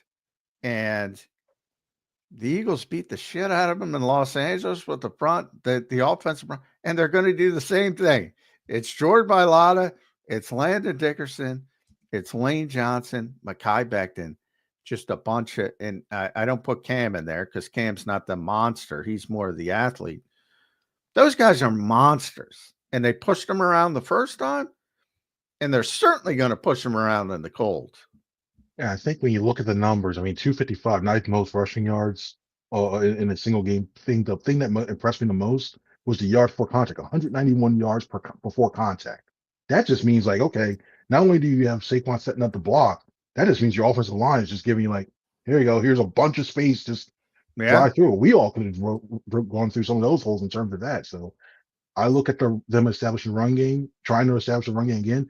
I don't think the Rams want to be embarrassed in that fashion again defensively. So I would be surprised if they start trying to bring some put 8 in the box. Yeah, they're going to do everything possible. Yeah. So that to me is, they probably are going to sell out to stop Saquon after what happened the first time. Yeah, and their secondary is not bad. Well, here's my one concern about this offense, Chris, and I want to run this by you. I think they have gotten too risk averse. They won't. Their whole plan to me is, if we don't turn it over, we're going to win.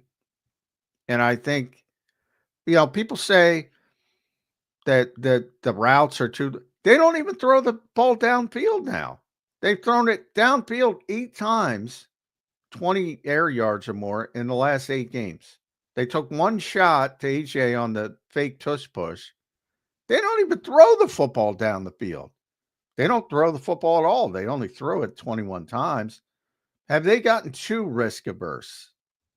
I think it's one of those things when things aren't clicking, you just stick with what the higher percentage things. So that means you take away the deep balls and a lot of the line routes and you go from there. I think a lot of teams also are putting a lot of emphasis on playing a lot of safeties deep in terms of making sure those two don't beat them and trying to use other guys and different other fronts of personnel to try to trick them at the line of scrimmage, as opposed to saying, okay, sell out for a run and then just leave everybody man on man, because AJ Brown's one of the best guys, receivers in the league, if not the best, in terms of facing man coverage. So it's a little bit of both things. I would have probably seen, especially during those 4 drives where they punted, 4 consecutive drives where they had to punt. I saw the Packers safety start creeping up more and more and more. I thought that was going to be the best chance to use their play action, since they were running it so much, and try and take a couple of shots over there. I would love to see them do that against the Rams. I think that they had the opportunity to do that, especially if you get AJ Brown on Darius Robinson. I mean, I think it's 4 catches for 86 yards the last time. And when you look at that, I know the Rams play a lot of zone. There's going to be a lot of shot downfield to take that, and they'll need to do that just to loosen them up. No doubt, Chris. Coming into this game, you're going to have a good quarterback here, better than the quarterback you had last week for the Eagles. I think Vic Fangio is the perfect coordinator to slow down McVay and Stafford. But Stafford is a guy who's been around a long time, one of the better quarterbacks in the league. How do you see that matchup? And what do you like to do to throw at Stafford to kind of get him off his game here? Eagles will be without Nakobe Dean, could be an area that the Rams try and attack. But how do you see it playing out from that perspective? There was one word that Sean McVay is using 2 times that he's faced Eagles, like Vic Fangio, and that was humble. He did that when he faced them with the Bears. Against the Bears, it's like 22 something, whatever. Yeah. And they got boat raced. And he used humbled again after that Rams game as well, too, just overall the team performance. There's something about that defense that really goes against this. This Vic Fangio, who's been around for so long, he knows how to scheme up that defense. this is a game where I think you need your front four. You don't need the blitz as much. You need your front four to get pressure as much because Stafford, he's a statue back there.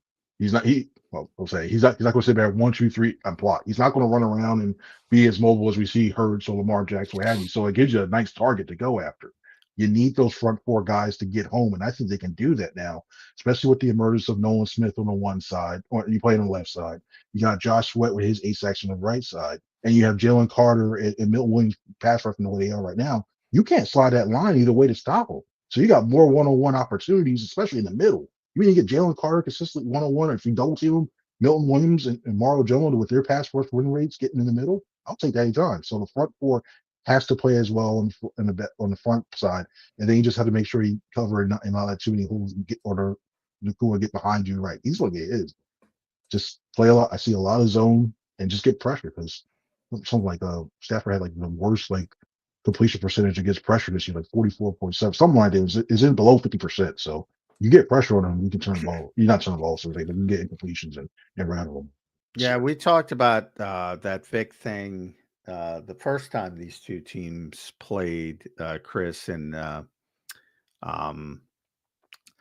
Belichick copied Vic's scheme for the Super Bowl that year and completely shut down the Rams in the Super Bowl to the point where that's when McVay said, I want to hire somebody to run Vic's scheme to run my defense. And that's when he brought in Brandon Staley to run Vic's scheme. Yeah, Vic's always had his number. And we'll see if that continues. Now, back then it was about the 6-man front. He rolled that out. Vic rolled that out in New Orleans this year. Remember early in the season, the Saints were the best offense in football for 2 weeks, and they were running the ball, the stretch zone, and Vic rolled out that 6-man front. That was it. Clint Kubiak's going to be the next up and coming head coach. Yeah. Or Clint Kubiak. And he rolled that thing out. Haven't seen for now. The Rams play differently now. They don't use that wide stretch zone anymore.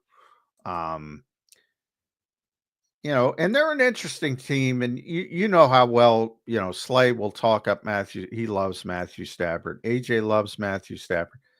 Potential Hall of Fame quarterback. But boy, I don't like this matchup from the Rams' perspective. I mean, Puka Nacua to me has turned into the one guy I'm concerned with. I think everybody thinks Cooper Kupp. Puka's the guy now. Puka's a pain in the ass to deal with. He's the most physical receiver I've ever seen, Chris Franklin. Yeah, he is. And the thing, when you look at the numbers, talk about A.J. Brown being the best man cover guy, Puka Nacua is the best player against zone. So he's going to get his. It's a matter of making sure you keep him in front of you, not letting the long touchdowns. And then you look, okay, if you let him get his, you have to stop one or two players. Well, one of the players, I haven't seen anything on an update in hospital. He's still in the hospital. Tyler Higbee, the tight end. Yeah, he was on that one too. So he was having a big game too. And 558. Yeah, he was killing him in the middle. So he had that big catch at the start of the game. That was a hell of a catch. It was really, really good. And then you look at Cooper Kupp, and you're like, okay, it's Cooper Kupp. But you look at the last matchup, Cooper DeJean held him to 3 catches for 11 yards. So you're like, okay, I don't foresee it being that low again. You'll take that, though. If you can hold Kupp to like 50 yards, no touchdowns, whatever, you'll take that. And then you're like, okay, the run game is not anything to write home about. I like Kyron. Williams is a good back, but you're right. He's not, he's sort of like, I said the same thing about Josh Jacobs. Very good back, but he's not that explosive. He had the one big run, and that was it. I said the same thing about Kyron Williams. Very good back, but he's not that. He doesn't have that Saquon explosive. He's not going to go for 70 on you. And he fumbles too. He fumbled again yesterday. But the Rams, he fumbled in the first game against the Eagles.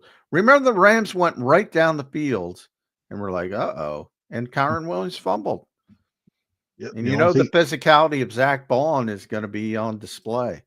He will go in there and he'll try to rip that ball away. They're all will try to. Somebody's going to hold him up, and then you'll see like 2 or 3 guys will start ripping that ball off, and in terms of that as well too. And talk about Kyron, they had to get Cam Akers. They had to try to acquire him because they needed something from back there too. So I think Kyron, I look at him more like I'm worried about him, what he does.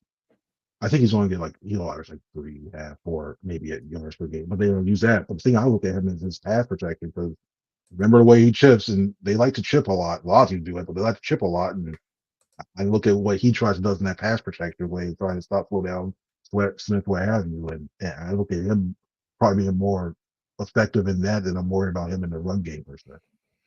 Chris, I want to ask you, this team couldn't stop Saquon Barkley last time we played, and it was so bad for them defensively stopping him that I think they got Puka Nacua over 100 yards in that game with 8 or 9 catches, and they still got just destroyed in that game. Same game plan for the Eagles, you think, this week? Just run all over this team and make them submit, or how do you see this playing out offensively for the Birds? You start out and you test them early with the run and just to say, hey, you know what, you let them go. And then I would this is a shot. We don't see him do it much, but this is a game where I'm saying, you know what? Thank you for coming cross country. First play, I'm trying to play action because the Eagles' tendency has been usually if you especially get them in that pistol, get them in that one, fake the play action because they're already expecting it. They're going like, okay, we're going to stop Saquon Barkley. We'll stop Saquon Barkley. Run play action and try to go just to try to set the tone. And then if you don't complete it, then you run back with Barkley next play. I think it's one of the things you assert that, you calm everybody down. I think it's a good way to start your rhythm and your flow. Get one first down on that opening drive, and then you start to try to pass it, especially if they start to crowd that line in the box and everything else off of that. So I look to doing that. I look for running a little bit all RPO.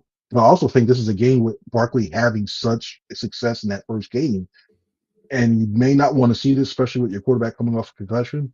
But if you run that zone read and you got everybody biting towards Barkley and Hurts pulls at least 2 or 3 times, I think you can get some yards around that edge because they're so concerned that. And if you do that, you can run the RPO right behind it, running a slant right behind with Smith or Brown as well too. So just Barkley with success that previous game should open up so much for his Eagles offense.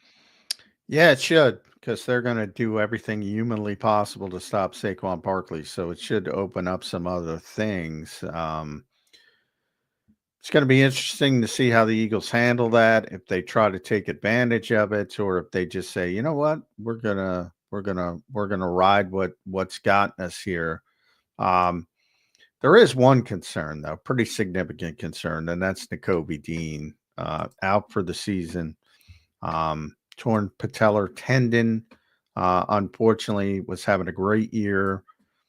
Oren Burks is up. You saw it a little bit last week. Didn't affect the Eagles. Maybe it doesn't affect them this week. If you look down the road and potential matchups, Jahmyr Gibbs against Oren Burks and pass coverage, I don't like that matchup. You think they can persevere? Yeah, there's a couple of things. I think this first matchup against the Rams, a team he's familiar with seeing from his time with the 49ers, that helps him out a lot. He actually started 2 games, I think, in the last two seasons. He started 2 games against them. So he's gotten some familiarity. He's used to those motions, and you lean on his veteran presence and his eye discipline so he won't put himself in bad positions. When you look going down the line, this is where I start to wonder, do you start to play with the personnel a little bit? You still have Burke start, but do you mix in a little bit more, say you go big nickel and you throw in Sidney Brown a little bit more to play that linebacker area around near the line of scrimmage, so that way you know he's physical against the run, you can do that, and then you still have a guy who can still go out in coverage if you need to. There's different ways you can vary that as well too. I would just probably thought not many snaps, but maybe there's a package or two where you throw Trotter Jr. out there just when you need to give him a breather, you throw him out this way and look, especially on run downs, what have you, stuff like that too. So I think there's ways you can get around it. Obviously, losing Dean, I think, is really, really tough for his defense. Not only on the field for the way that he's been fighting around his instincts, the way he was shooting those gaps and getting to the ball carrier, but you look at that too, like he was part of that soul of that defense. The way that he was able to motivate those guys, the way that he called like green dot. So now you're gonna need guys like C.J. Gardner-Johnson, who's shown he's a guy who can really. He's emotional. He's fired up. Guys, well, we saw him break down the team when Jalen Hurts was out. You need guys like that. Jordan Davis. I know he's not getting as many snaps as he usually does, but when he's on their run defense, guys lean on him for leadership as well too. You need other guys like that to start to step up and fill that leadership void on the field. And you hope that the combination of those two things can get you through the rest of the playoffs. Chris, what'd you think of the playoff game they played this weekend versus the Packers? I think there was a lot of talk. Obviously, you get the win, which is all you want in the playoffs. You survive in advance, but a lot of talk about Jalen Hurts, the passing game. What were your takeaways from that win, and anything that concerned you one way or the other? I think there was a little bit of rust in terms of that, in terms of the execution in the passing game, especially getting hurt with Hurts coming back. And then you look at that, some of the routes that were run leaves left to be desired. I don't know if it was missed assignments or what have you. People thinking they're going what have you. There are some things like, okay, what are they trying to do here? Like you're trying to, yeah. So there's some issues that they had that they got to get cleaned up. I don't think it's anything that's, oh no, they can't fix this, because they're all fixable things. I think the rhythm will come out a little bit stronger this week as opposed to last week. I didn't expect this defense to play as well. Like I should stop saying that because they're number one defense in the league, but the way that they stopped it, like I thought the Packers should get at least 17, maybe 20 points from them. The way that they stopped them and held at key points in that game in pressure situations where the Packers, if they had any chance of going back, any chance of momentum, the defense basically snuffed them out. So I look at the way that defense is playing, and it's impressive. And it's funny, speaking of no Toby Dean, the way that he called them a no-name defense before, not for the fact that the names are okay, but the way that one guy shows up here or there, you don't know who's going to fill that depending on what week.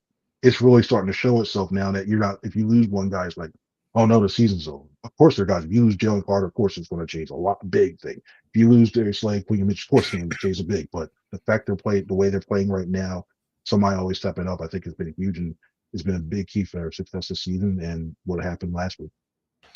Off the field question for you, Chris. The Dallas Cowboys are going to Dallas Cowboy. And they are moving on from Mike McCarthy. By the way, the best case scenario for Philadelphia Eagles fans, they hire Deion Sanders. Man, that is going to be a train wreck if they go that route. However, people think it's going to work. I'm with you. However, Kellen Moore going back to Dallas. Jerry Jones has always liked Kellen Moore. Didn't show the courage of his convictions. Kellen was too young to get the head coaching job. Wanted to give it to him. Couldn't feel like he did at that stage of his career. Could we be talking about Kellen Moore as the head coach of the Dallas Cowboys? I think it's a possibility. First off, I think the whole thing with Sanders, I think he's decent because you look at the job of a head coach. I'm sure he flashed it up, but motivation is a key thing. I think he do a decent job. It's a matter. I want to see what assistants he hires on. That's key. Yeah, he better Pat Shurmur's have assistants. Yeah, he better. Pat Shurmur's offensive coordinator. I'm sorry, I know he had his time here and saw. He's a good coordinator, Pat Shurmur. He's a good coordinator. Yeah, I hope it's not. I hope it's an updated system with Pat Shurmur and all that stuff. That's what they like. All right, that's cool. But I look at Kellen. I think I could see him getting an interview. I really could. I could see him being a final. I think he's definitely getting an interview, but. I think there's a serious, like Jerry likes headlines, so I think Deion's the favorite because he likes that. Kellen Moore's not going to create many headlines, but yeah, but is Deion going to let Jerry do whatever he wants, like all these other guys do, and he takes the spotlight off Jerry? I mean, I don't know. Yeah, I think he'll listen. I think Jerry, if anything, would listen more to Deion than some of these other guys he had there because he wants to keep him around because he's going to generate. Because I think Jerry probably would have. You thought Jerry would have learned from having Parcells that last time, and he still hired him. We saw what happened that one too. But something like that, I think he respects him to the point where he's like, "All right, I still want to have a say in this and do whatever it is." But yeah, I think he could do that with too. I'm surprised whoever's the Arkansas head coach is not going to be on that list just because Jerry's opponent is Arkansas. I don't know. I don't know if Deion's going to want the job because I know some of the Cowboys writers, and they ain't calling him Coach Prime. So get ready, Deion. That ain't happening. And also, you got when you look at a college coach like that, like you don't have to worry about this guy. I think he said it before too. I apologize for misquoting whatever, but especially with some of the things like he's like actually he doesn't want to coach pro players and stuff like that for it. In college, I think you got more impressionable kids that will listen to the head coach, what have you.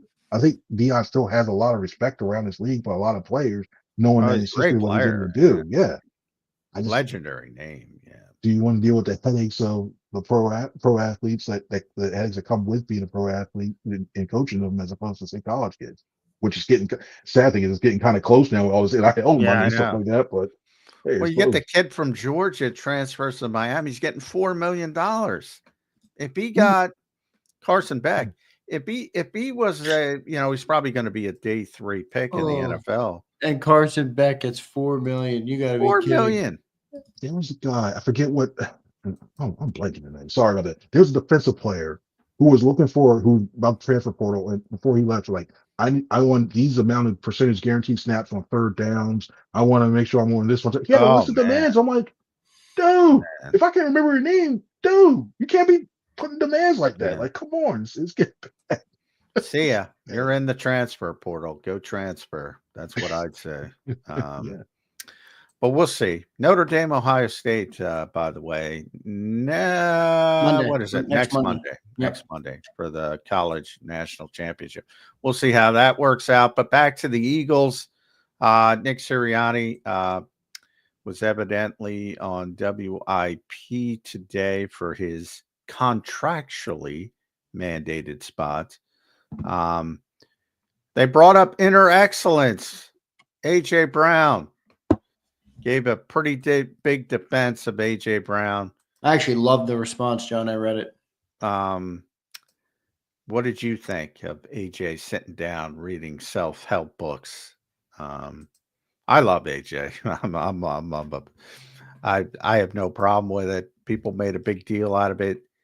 He has the book all the time. What did you make of it? It's a help from the sideline. It's not a distraction or disrupting the operation of the game or what have you. Let him do it. It helps him out. I know. Let him do it. It's not like he's putting a vape on the sideline like Daniel, or it's not like he's going like cigarette, something else that's detrimental, whatever. Somebody sees it's like that.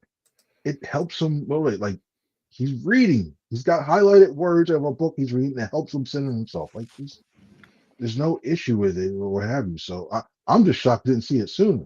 I'm sorry, like I was like usually binoculars looking around it. I never. Well, it is weird. So I get, why some people were taken aback in the moment without realizing, hey, maybe you should ask a question first before jumping to conclusions. But from the larger perspective, AJ kind of said, why does everybody think I'm always frustrated? Why do you think everybody thinks AJ is always frustrated, other than the obvious good receivers want the football? Has there ever been a good receiver that doesn't want the football? Can somebody point to that guy? No, and if that's the case, if I was a GM, I would. He's not a good receiver, yeah. By the way, I think it's funny. I wouldn't be surprised if practice this week you start to hear my prerogative start playing all over again, just because they're talking about that stuff all over that line and everything else. But yeah, it's.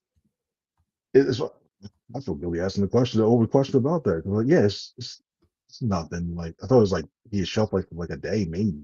Hey, if there's something that author out, and unless Brandon starts talking.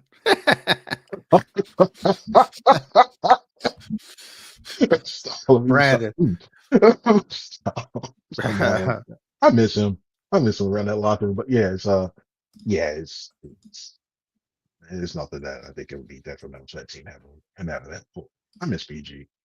Yeah, well, yeah, we all miss BG. Every workplace needs a BG, is what Nick Sirianni said. I agree with him. Got to have that tone setter, which was Oren Burks against the Green Bay Packers, and now he's going to have a bigger role. Nolan Smith?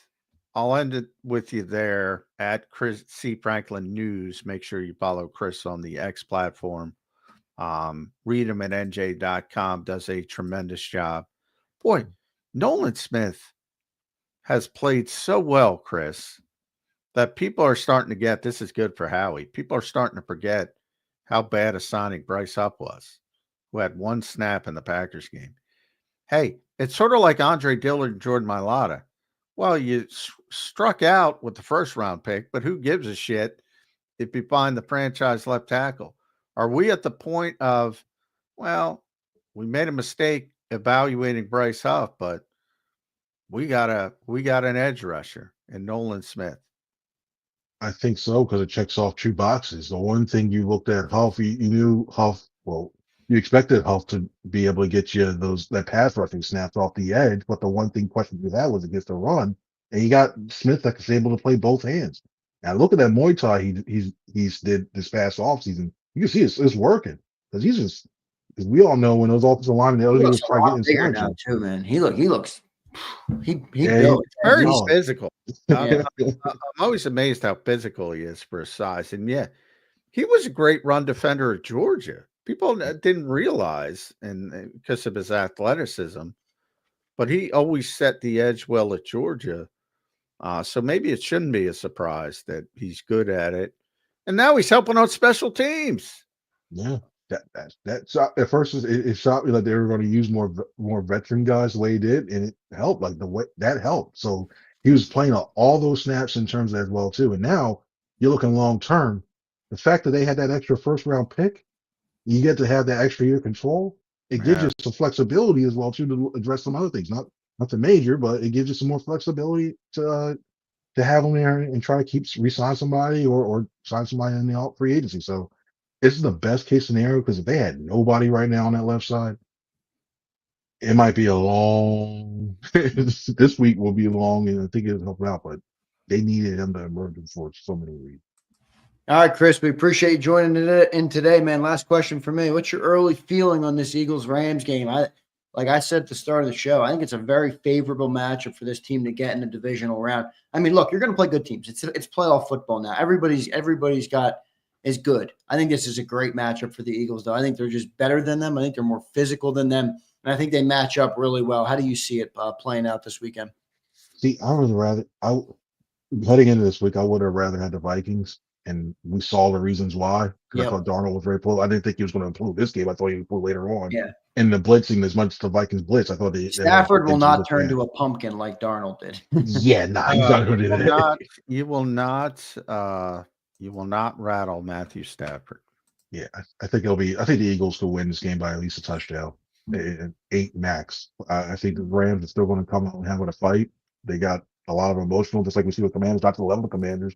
They got a lot of fight, and it's like they have nothing to lose in terms of that, especially with everything going on out there in LA. So, yeah I can see them 8 points max, but I think it's going to be close for a little bit. But I think the Eagles come out and we're big Saquon day. I'm not going 255, but I'm going 150 or more for Saquon Barkley.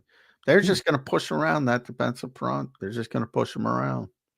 They're too small. They're too undersized.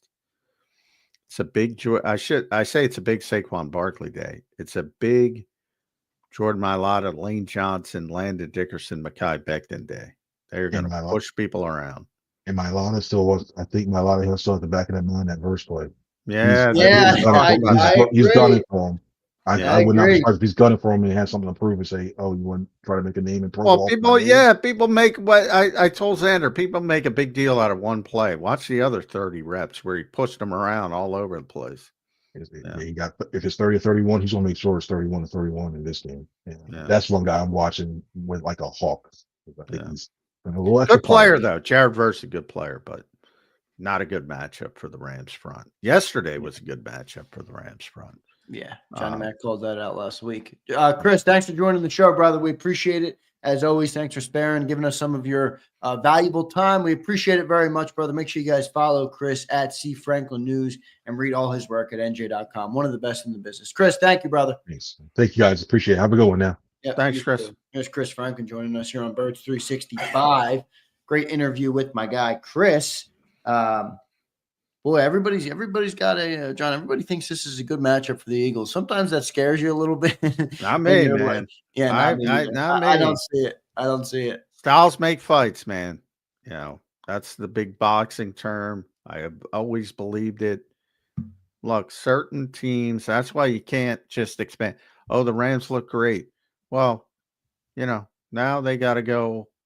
They went against a poor interior line. Now they got to go against maybe the best interior line in the NFL. You can't just rush 4 people and expect to get that kind of pressure. Saquon ran in his historic season, 2,005 yards. His best game was against the Los Angeles Rams. That was not a coincidence. It's because how undersized they are up front. Look, that helps. If they're up 2 touchdowns and all they're doing is rushing the passer, that helps a lot. When you're trying to run defend against the biggest offensive line in football, which has a 360-pound left tackle, a 360-pound right guard, a 330 pounds left guard, a 330-pound right tackle. Good luck, man. They are going to push you around. I think we're going to throttle this team, John. I'm almost feeling too confident. I almost feel like we're going to just crush them. I don't. You have Barkley running for 150. Yeah, I don't. They're going to have, and they're going to have to put 8 people in the box if they want to stop Saquon Barkley. You can stop them, but then it's then you have to, you have to throw the football, obviously, and there's no reason the Eagles shouldn't be able to throw the football. They might have to come out of it early, just that run first mentality, because I do expect the Rams to load the box as much as possible to try to stop what happened in the first game. But, once you start completing a few passes, then you have to ease off a little bit from that. So it's kind of pick your poison for Chris Shula, the Rams defensive coordinator. And that's always been, we say on paper, the Eagles should be much more dominant offensively than they even are. They're a very good offense, but they should be better. I don't see how the Rams stop the Eagles. I just don't. I don't either. And I'm not superstitious. I'm not, I have concern over the Packers. I voiced them. I have no concern over this team. None. I'm not superstitious. The Eagles would have to play a really shitty football game to lose to the Los Angeles Rams. John, good stuff there. Big thanks to everybody in the show today. John, we had a big crowd in here today, man. Still got 850 watching. So big thanks to everybody. Don't forget to hit that like button. Did we reach our 300 like goal? 265. Come on, everybody. We're 35 likes away from reaching the like goal. If we can get the 300 likes, maybe I'll do something after the show. Maybe I'll do a little Zander time. But I can't do it unless we get some love. Although we did have a lot of love on Super Chats today. So hit that like button for us. All right, Johnny Mac, what's going on in Eagle Land today? I know you got the coordinators, but what do you had? You heading down there right after the show here? Yeah, I got to run 11:30ish. Vic Fangio, Kellen Moore. Be interesting to talk to Kellen. With the Cowboy stuff coming up, I'm sure that'll be brought up. And he'll try to fend it off as best as possible. And Vic, interested to see what Vic says about the tackling and Nakobe. Obviously a big loss, but tackling was not good against Green Bay. Yeah, I think that Nakobe injury is going to be a big factor against if inevitably we do meet the Detroit. Yeah, I'm going to have a much different mindset for a potential NFC Championship game. That's why maybe Jaden Daniels turns into Superman, and it'd be nice to avoid that matchup. John, how many minutes ago did I say we need 300 likes? We already got it. I mean, that was like 2 minutes. Go. Now it was like a minute and a half. You guys got me up over 300 already. All you got to do is say give something away. And yeah, people love free shit. I love giving away shit. I'm not gonna lie to you, John. It's one of my favorite things to do is give stuff to the people. I love it. Yeah, it works. Vic Fangio says that all the time. He's a big free guy. He doesn't wear anything that isn't free. Yeah, I remember here's the difference with my free shit though, John. I don't give away free shit. A lot of people give away keychains and fucking old T-shirts that stink.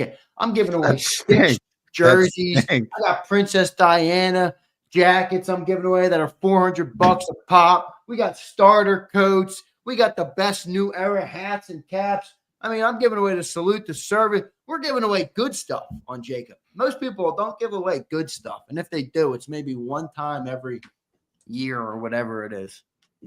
All right, everybody. Good luck. Whatever Zander's getting away. But I got to go talk to Beck. All right, brother. I appreciate you doing it today, John. We'll talk to you tomorrow, man, on a Wednesday edition of Birds 365 coming up. We appreciate you, John. All right. See you guys. See ya. Good stuff there from John McMullen joining us here on Birds 365. He's the best Eagles beat reporter there is. I'm sorry. I don't say that with any bias. John McMullen knows football, man. John McMullen knows football. And he knows this team, too. He knows this freaking team. He has been right a lot about this team. What's up, everybody in the chat? It's a little Zander time, Philly Don. Nothing like Zander time, baby. I love it. What's up, Bill? Good to see you in here, brother. I saw your comment earlier. Pete D says he wants the Diana Jack. Yo, Pete D, you're a gray. You're a gray. You're not getting nothing, my friend.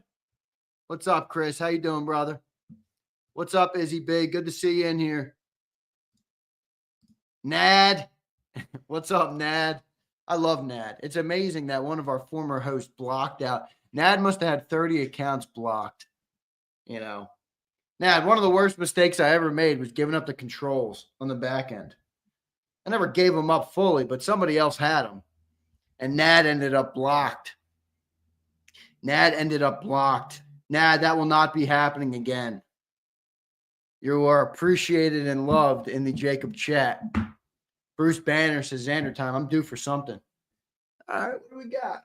You know, maybe I give away the last. I got one more Salute the Service sweatshirt.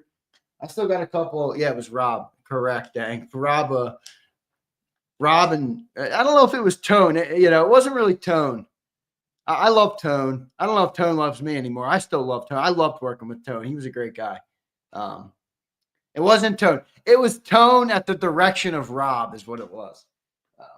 Yeah, a little cis pot Rob. All right, let's do this, man. What do we want to do? First, let me give you some of my thoughts on this game, guys. I think this is the best case scenario for the Eagles. You're going into the playoffs now. Every team you're going to play at this point is pretty good. You're not going to have an easy matchup in the divisional round of the playoffs, but when you look at who made the playoffs, and that blind is driving me crazy, when you look at what teams made this playoffs, I think this is the best case scenario you can get. You can get for this team to be in the divisional round and go up against the Rams team that really never looked that great all year. They came on a little bit, got the 10 wins at the end of the year. The only thing I like about this Rams team, is Matthew Stafford. I mean, he's a great player. I like the receivers too, and I'm a Sean McVay guy. I like Sean McVay a lot, but I just don't think they have enough. I do not think they have enough to compete with this Eagles, man. I do not think they have enough to compete with the Birds, and we got a lot of talent on this team. And how are they going to stop Saquon? Even if they stack the box, I still don't think they're going to be able to get it all done. Now you guys are all talking about where's Tone, and business is business, guys. Maybe one day me and Tone we'll do some content together. I'd like to do that one day. That would be fun. But I'll take some of your guys' comments here on the game. I think I missed a big super chat from my main man, Flexing and Steppin'. Flexing and Steppin' is an anonymous user to many of you guys. He is not anonymous to Big Z. When I see a Flexing and Steppin', I know exactly who he is, what he looks like, where he comes from, and he's exactly like you would expect him to be in person. My guy, Flexing and Step. He said, this man's giving away free shit. The least y'all can do is hit the like button. There you go, Flex. Thank you, brother. And thank you for the $10 super chat, brother. Thank you for the $10 super chat. All right. Chris says Jody left us like a bad breakup. No, Jody just wanted way too much money to continue doing the show. So we pivoted, and ultimately that was the birth of Big Z, everybody. I mean, I've been doing JAKIB for 4 or 5 years, but you guys have never seen me. This has been my life's work for the last 4 years. I was just behind the camera the whole time. Now I'm on the camera and behind the camera still, but I love doing it. I really do. I never thought I'd love doing it as much as I do, but I think you guys have made that good for me. So I appreciate each and every one of you for sure, man. It's a lot of fun talking with you guys. Mac, I did when I was at Bama, but I brought Mac. If you know me, I hate being told what to do, dude. I hate being told what to do. When someone tells me to not do something, it makes me want to do it, even if I know it's not the right thing to do. I do not like being told what to do. So it didn't go well. It didn't go well because I was pushing back on all the people who were trying to tell me what to freaking do. All right. Devin says, after he hooked me up without even winning because he's the man. Yeah, I'll tell the people, Devin. You know, Devin's a great guy. I love Devin. He's one of our big supporters here on JAKIB. But every time I was talking about a giveaway, I have the white beanie. All right. And Devin always says he loved the white beanie. And I said, all right, I'm going to give Devin the white beanie. I love him. He's a big supporter. He's here every day. And he loves the white beanie. So here and there, I will choose a guy that I want to give something away to. I choose Twiz last week. I wanted to give Twiz something. A couple more people on my radar that I want to give some stuff to. So I appreciate each and every one of you guys, though, for being here and for all the support on the channel. It does mean a lot to me. Caleb Brandon, my guy, Caleb. What's up, Caleb? We beat the Rams by 10 plus. Just can't let them linger. I agree, Caleb. I agree, man. I agree for sure. I agree. I don't see it with this team. I think this is a really good matchup. I think this is a really good matchup for the Birds. You know, the other thing with this is Sean McVay, for as good as he is, Vic Fangio is the one guy that's had his number.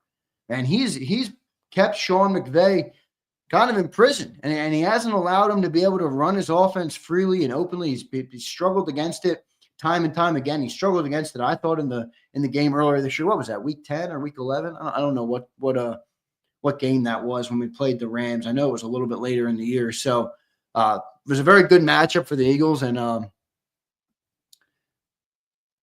I think it's a great matchup for the Birds. Jason Sparks says, take that super chat money and throw a playoff party for the people. Not a bad idea, Jason. The problem is that super chat money is done before I even get it, my guy. I don't even have a chance to sniff one of those dollars, Jason. Yeah, I got big sills and JMac. I got big sills and JMac, brother. So that super chat money goes right into the till to pay my guys sills and JMac. But I will say the reason I do members for the giveaways, because the members are big supporters. Obviously, they pay financially to support the channel, and that does allow me to buy the giveaway stuff. You know, the giveaway stuff was not cheap. I was able to do that because of all the contributions from December. So you guys really showed out in December, and we had a lot of giveaways. We had 10 winners last week. So yesterday I get my list, by the way, and I'm looking at this giveaway list. I'm like, holy shit. I got a full-time job here sending out all this giveaway stuff. So I sent out Twiz. I sent you out yesterday. Josh B. I sent you out. El Yepa. I was sending yours out, El Yepa, if you're in here. But the UPS gave me a real hard time about the PO box. So I'll email you about that. I'll get that all straightened out. And then Dirty Air, I'm sending out today. Ronamu, Chuck Hutton. I'm still trying to get you that Saquon jersey. I'm having a hard time right now for my guy Anthony Rossi. All cards, and then Devin and 4 reels. So I got a bunch of stuff to send out, man. I got a bunch of stuff to send out to the great people. Let me grab my my giveaway stuff and see what I got. All right. Let me see what we got, people. That's done, and this is done. Devin, I'm going to show off your hat. I'm going to show off your hat. All right. Now I don't have any plans right now to do a jersey, but you know, if the people make something happen, if we get a couple members or something in here, you know me, I can be bought. I can be bought. This is the hat I'm giving Devin. So this is the hat that Devin loved. All right. Eagles on the back, NFL logo stitched on the back with the Eagle Kelly green white logo, which is that the best Eagle logo in your opinion? It's the best Eagle logo in my opinion. So there's the hat for Big Devin. Devin, congrats, brother. Yeah, I told you guys I can be bought. I can be bought. If we get 5-10 members in here, I don't want them gifted either. Come on, people, become a member. All right. I know you want the jersey. Who doesn't want the jersey? No limit. Tell me something I don't know. No limit. And what's up with you in there? What's your profile picture say there? Are you a big who is that? Luka Doncic? Are you a big Luka Doncic guy? There's Matt NG. Sidney Brown blitzing as a linebacker sounds epic. Yeah, that dude's feisty, man. He's feisty and ferocious. I wonder if they're going to use him even more and, maybe get into maybe running a little bit of dime with no or big nickel, getting a third safety out on the field, just because you're losing to Kobe Dean. I think it's a big loss. And he's, anytime you get a good running back like a Jahmyr Gibbs or maybe even a little bit Kyron Williams, they're going to try and scheme him up against the linebacker. But boy, the drop off from the Kobe Dean to Oren Burks is massive. So we'll see. What do you guys think? You guys think I can't be bought? Do you think mesmerized? You don't think I'd lie to you, do you? Of course I can be bought. If we get 10 new JAKIB members, I'll give away a jersey right now. I can be bought. See, this is what I like. This is, Jason, I wish more people like you existed, but the reality is we probably have a lot of people. We probably have a lot of people who are just members for the giveaway, but that's fine. I don't care either way. As long as they're supporting the channel, I'm good. Come on, Big Dig. Jason Sparks says, I'm not a member, but I should be. Not for the free stuff, but because I respect the show so much. Thank you, man. Thank you, brother. I appreciate it. Joe Whip says, I think Zander wants that Lurie money. Joe, I don't think Lurie's a big fan of JAKIB. That's all right. I'll make up. I've been joking. All the JAKIB haters will eventually not be haters. They will all be converted in due time, all right? I need a little time on everybody, but everybody will be converted eventually. Everybody will be converted eventually. Josh B., look at this. 5 memberships. Josh B. wants a jersey giveaway. Josh B. wants a jersey. Let's see. Keith Johnson. Keith, you've been down bad crying about the giveaways, man. Oh, no, Park. That wasn't the deal. That wasn't the deal, Park. Don't play me, Park. Park, you can't put look, look, ready? This is the tale of two people right here. You guys ready? Keith Johnson, he has not yet won something. Okay. He says the free stuff is rigged. Okay. Jason A-Team, who's the winner of 2 things, says the free stuff was not rigged. There you go. That's the tale of 2 people right there. The tale of 2 people. One guy won and one guy didn't. One guy likes the results. One guy doesn't. There you go. Keith, hang in there, Keith. Come on, Keith. I'll do something for the people. I'm telling you. William, thank you, man. Thank you for becoming a member. Thanks for the support. I appreciate that.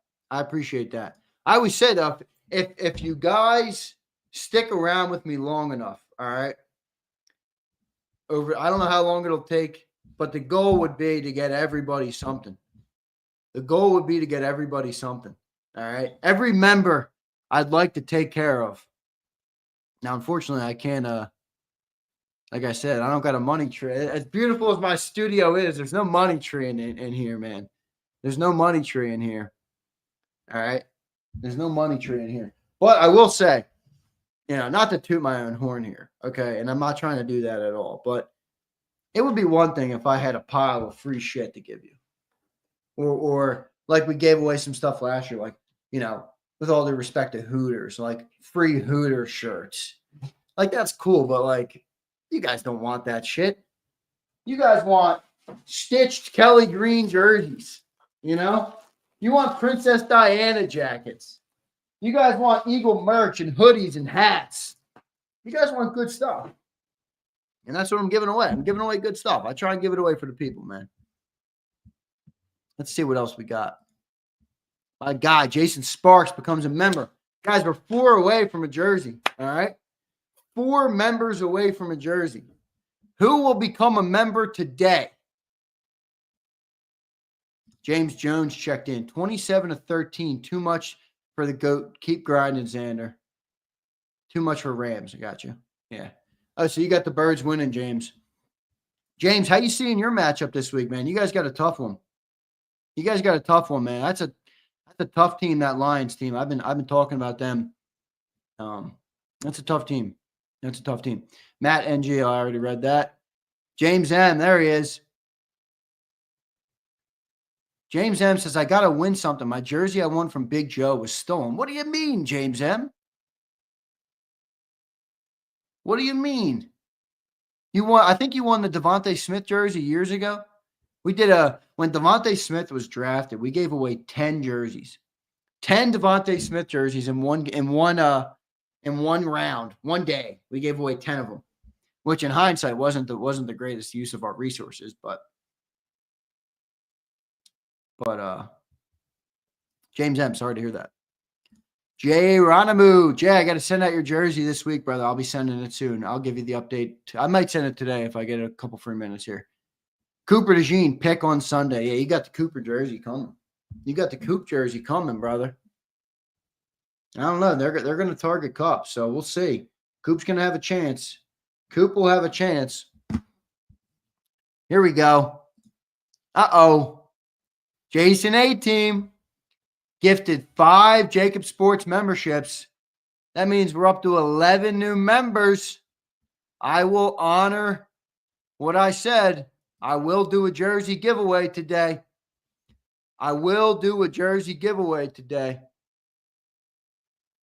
Dakota, thank you for the kind words. Andrew, you've been a great addition to JAKIB. I'm actually not an addition, Dakota. I've been running this sucker since it came up, but I am an addition to the on-field. To the on-fields or the on-screen. So thank you for your support. I appreciate that. No, James M. didn't get called yesterday. I think it was James. I thought you're right. Didn't James win yesterday?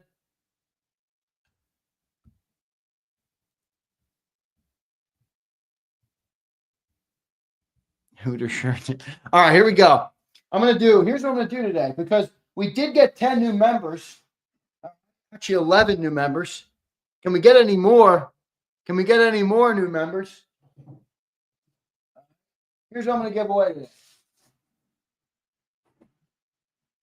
Boy, the giveaway box is low, guys. The giveaway box is low. All right. This is what I'm going to do. I'm going to give away our last Salute the Service sweatshirt, okay? Our last Salute the Service sweatshirt. I had 7 of these, 6 of them. 6 of them. I had 7, but I gave one to my cousin for Christmas. My actual cousin. Isn't that funny? I had him for Pollyanna, and I pulled one out. Sorry, JAKIB Nation. I pulled out one of the Salute the Service sweatshirts, picked up 2 tickets for the Eagles-Giants game, sent him those, and I sent him with a sweatshirt. So I hooked him up. I am going to give away this, and I'm biased about this, all right? I'm a little biased about this, and I'll tell you why. I told you, I've given away 5 of these. And all 5 winners of this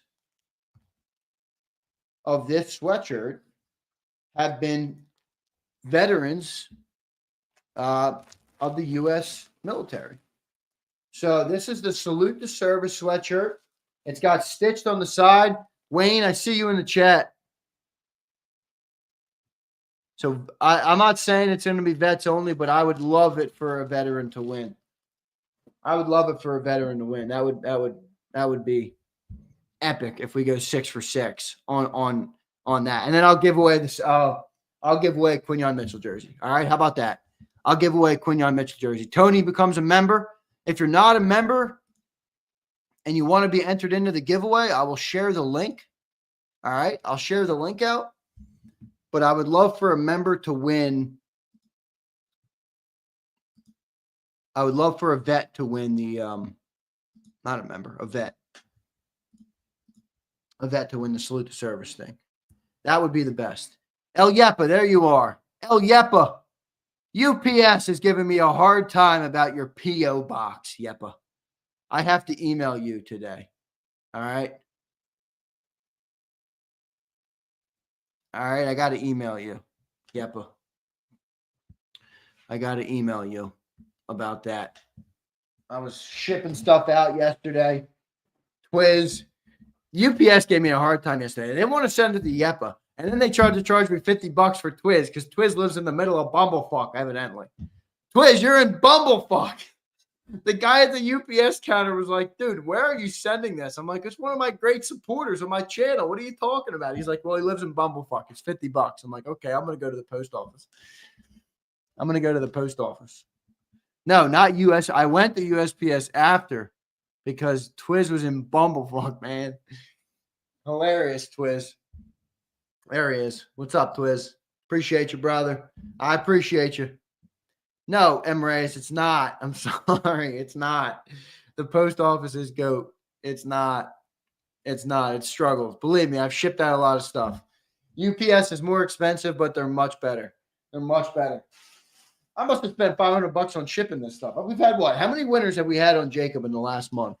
We probably have had 30 plus. 30 plus, I'd say, since Christmas. Somewhere in that range. All right. This jersey's done and dusted. We got the Quignon jersey. I'm going to take one out, all right? Philly to Chicago, new member. I thought you were already a member. Maybe you would did you join you might have upgraded. It doesn't show me that you upgraded until I go on YouTube. Philly to Chicago, thank you.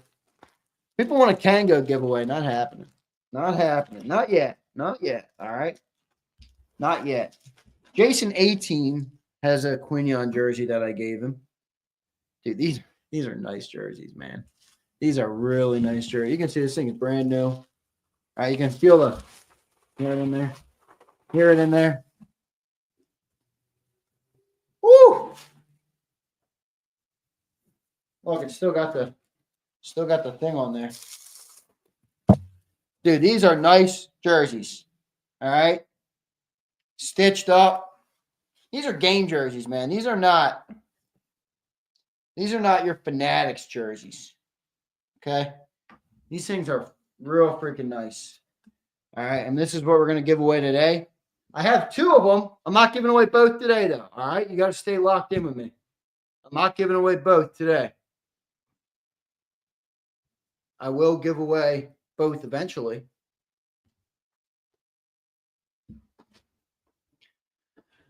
Too bad they're too big for me, Izzy says. Izzy, I already told you, if you win, I think I actually have a small jersey still. I only ever had one small. Yeah, I do.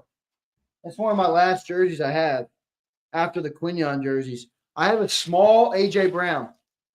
Small AJ Brown. All right. Izzy, I'll make something happen. If you win and it doesn't, like I always say this, and I want you guys to take me up on it because I spend hard-earned money on this stuff, man. So I want it to work. Like Flex. Flex won something last week. He was like, I ain't gonna fit into a 2X t-shirt. So I got him a medium Saquon Barkley jersey. All right. If you don't fit or it's not gonna work, please reach out to me. And I'll make something happen. All right. I got some connections. I got some people I can pull the strings on. All right. And I can see how it all works. Tony became a new member. Tony, thank you. Philly to Chicago. Philly, thank you, brother. Appreciate your support. Jason A team gifted 5, and Josh B gifted 5, and Jason Sparks. So that's 10. That's 13 new members today, everybody. Well done. Well done. See this right here? I love this comment. Yo, Matt, I tell you all the time, I'm not a movie guy. John brings up movie references. I don't know what the hell he's talking about. I'm not a movie guy. Never have been, never will be. I'm one of the weird kids. When I was a kid, my mom used to say, I could never get all the other kids. I couldn't get them to stop watching TV. I couldn't get to sit down for 5 freaking minutes. I couldn't get you to sit down and watch TV for 5 minutes. I'm not a TV guy. I like football. I watch football all day. But yeah, American Gangster, Matt, that's one of my favorite all-time movies. Frank Lucas in the big mink fur coat. Come on, Frank. You gave it away, Frank. Love that movie, though. That is a freaking excellent movie. Excellent movie. No doubt about it. No, KCA. Come on, Banner. That's disturbing and absolutely not. I'm actually, Bruce, if you knew my comments on that, I'd probably have some divisive comments on that. I think that stuff is ridiculously poison for anybody, any human being. Don't go near it. KCA says, Sonic and Knuckles, have you watched finally? No. I will try eventually, but no. All right, let's do this first giveaway. Boy, this Quignon jersey is beautiful. Are you sure I can't keep that? Are you sure? Are you guys sure I can't keep that?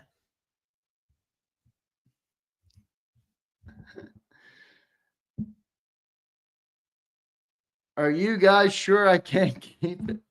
I'm just kidding. I'm not keeping it. I already joked about keeping other stuff. I joked about keeping the white hat. I dished that up to my guy flexing and stepping. Let me see if can someone tell me Philly to Chicago, did he upgrade? Because it didn't tell me, but I thought he was already a member. Philly to Chicago, did you upgrade? What did you do? Because it said I got a new member from you, but I thought you were a member. I thought you were a member. All right. All right, salute the service. Here we go. Let me pull him upgraded. Thank you, man. I appreciate it. I don't know, Joe. I don't think so. Joe, the only thing I said to the people was, I said, thank you, upgraded JAKIB family. Thank you. Joe, I said to the people, it might be one that I keep in the studio. It's right there. It's hanging up right there. Not far from me. All right.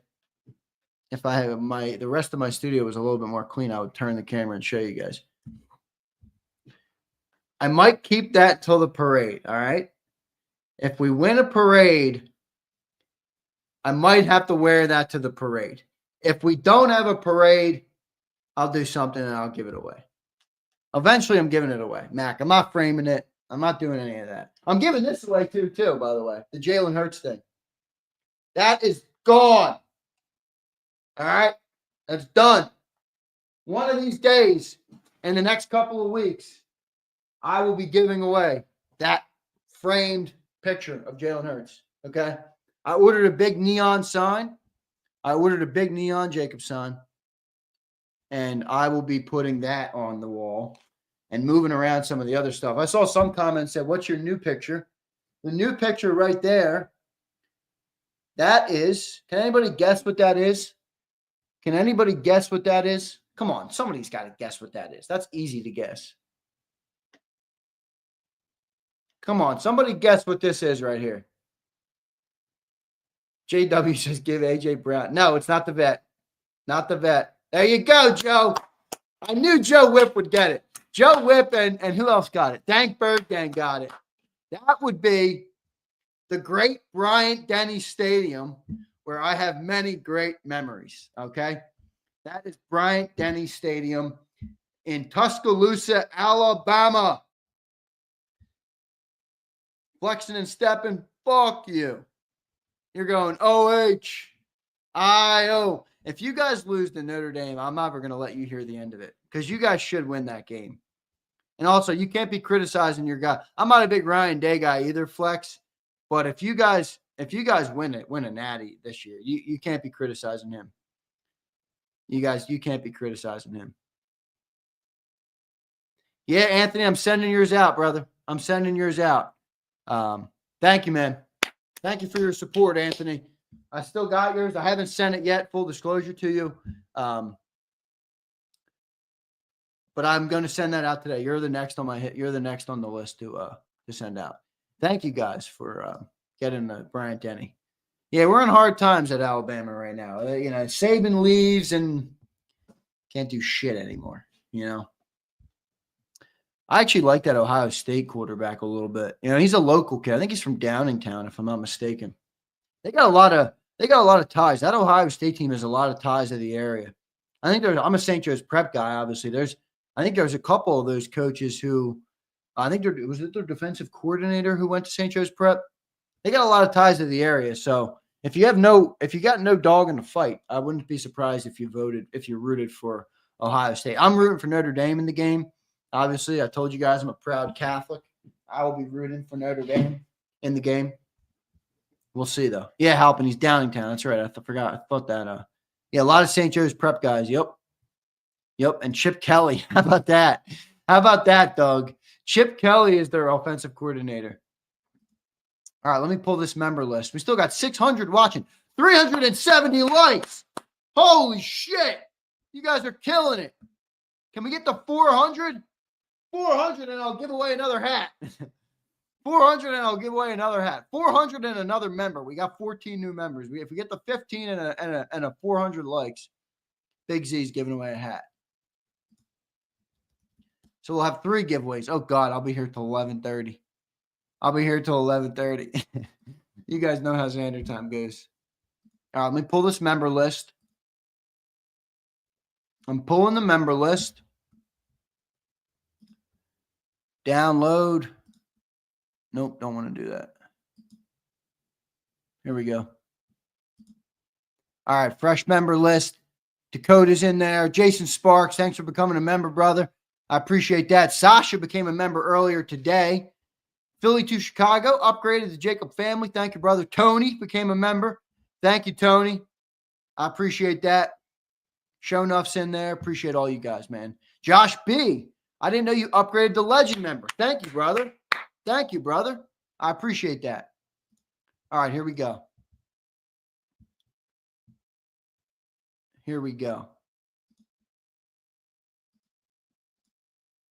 Let me load up. Let me load up my rigged giveaway winner. All right. Let me load up my rigged giveaway winner. All right. First, we're going to do the salute to service. Okay. I hope a veteran wins this.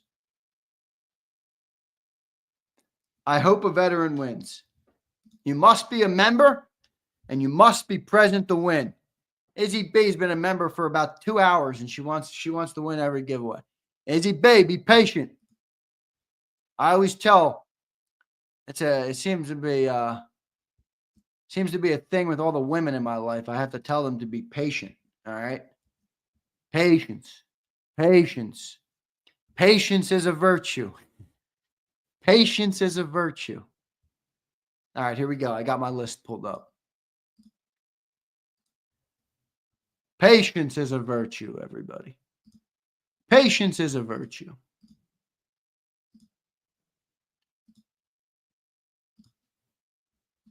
Here we go. All right, I shared the link. I shared the link again to become a member. If we get one more member and 400 likes, you know it. I'm doing another hat. We're up to 391, so we're going to hit the 400 likes. We're going to hit that. Joe Whip. Joe, I don't agree. All right. I don't agree. Bruce Banner, you don't know me, bro. Bruce Banner, I don't fold. I'll check for you, Justo. Am I in there, Zander Close? I really should give away some of those AJ books, shouldn't I? I was one of the people in Philly who did not buy the AJ book. You know, somebody sent that to me. And they said, you want me to buy this for you? I'm like, I'm good. I'm good. If I need to work on my inner excellence, I'll go and visit the church. You know, I'll go that route. Here we go. Flex, you and me both, brother. You and me both. Give away a couple AJ books. What's that book called? Inner Excellence or something? Yeah, that would go unused, many people. Ghost, you're in here. What are you talking about? Ghost says, I just got gifted one, so I'm probably not in there yet. If you're a member, you're in. That's how it works. Doesn't matter if you became a member a year ago or yesterday. If you're a member, you're in. All right? If you're a member, you're in. That's the ruling on the field. All right? Here you go. Tony became a member today. All right? Jason Sparks became a member today. All these people were gifted except for Tony and Jason. All right? Ghost, you were gifted one. Sasha became a member today. He or she. I know, I was growing up. There was a Sasha I knew that was a girl. And then on my hockey team growing up, there was a Sasha that was a boy. He was a Russian. So I don't know, Sasha, whether you're a guy or a girl, but you can clarify it for me if you'd like. All right. KCA Eagle, there he is. Philly D. By the way, which one of you guys was shitting on Philly D yesterday, man? He's been emailing me for all day. Was it you, Abe? Abe and Flexen. Philly D was emailing me, crying about you guys. And I try and be fair to everybody. You know, I told him I didn't like what he said about people who live in the city. He's shitting on degrading people who live in the city. I told him I had a major problem with that. I don't like people who put themselves on a pedestal. I really don't. I don't care how rich you are. I don't care where you live. I don't care where you come from or where you're headed. Treat people like human beings. I don't think that's hard to do. I don't think that's hard to do. So I told him that I didn't like that, and he kept firing back. Abe, you said you were attacking him for being a mod on Mark Holmes's channel. I don't know. You know, just y'all play nice for a cry. I can't be a referee in the chat. I can't be a referee in the chat. I must have had 10 emails I woke up to from Philly D. If you guys saw him, you would crack up. If you guys saw him, you'd crack up. I know you don't, Abe. I know you don't. Abe, the one thing that really pissed me off that somebody did to you, Abe, was that's why I don't like that C24 guy. People think I don't like him because he's a troll. Whatever, you know. But C24 said some shit about your father that just pissed me off, Abe. I never want that dude back in the chat because of that. I don't like that. I do not like that. Yeah, disrespectful, Flex. Look, if you want to argue with football about someone, fine. You know, if you want to debate somebody, fine. If you want to fight in the chat about some stuff, it's football. It's football talk. We're a football channel, guys. I mean, there's going to be that. All right. If you're too soft, then don't do it or don't engage in the chat. But when people get personal with stuff, like I said, Abe, about that really pissed me off. I did not like that. And that's what I didn't like about the comment that Philly D made yesterday about you live here, so you live in the slum or whatever. I don't know what he said, but it just pissed me off in the moment. All right, enough of that. Enough of that crap. Here we go. If you're new to Zander time, you're learning how it works. It's truly Zander time. You guys are all at the mercy of me moving however quick I want to move. All right, here we go. Here's our names. 484. Look at that. I never got my next member, so I'm one member away from giving away another hat. Start. All right, salute the service. We're going to have one winner. You must be present to win today. To win, you must be present. Anthony, thank you for the $2 chat. I appreciate that. Are we up over 400? Are we up over 400? Are we up over 400? One more like. 399. Shit, get there. Come on, guys. Let's get there. Hit that like button if you haven't already. Confirm. We're going to do 3 shuffles. I will not pull it until we're up to 400. We got 399. Come on. 399. I'm watching the ticker. 403. All right, done. 1 shuffle. 2 shuffles. 3 shuffles. You must be present to win. You must be present to win. Start. Here we go. Come on. We still have a jersey to give away today as well. So stay locked in with me. 3, 2, 1. Martin Perez. Martin, are you out here? Don't tell me that's the Perez that shits on us all day, is it? That's not him, right? That's Alex. That dude's a clown.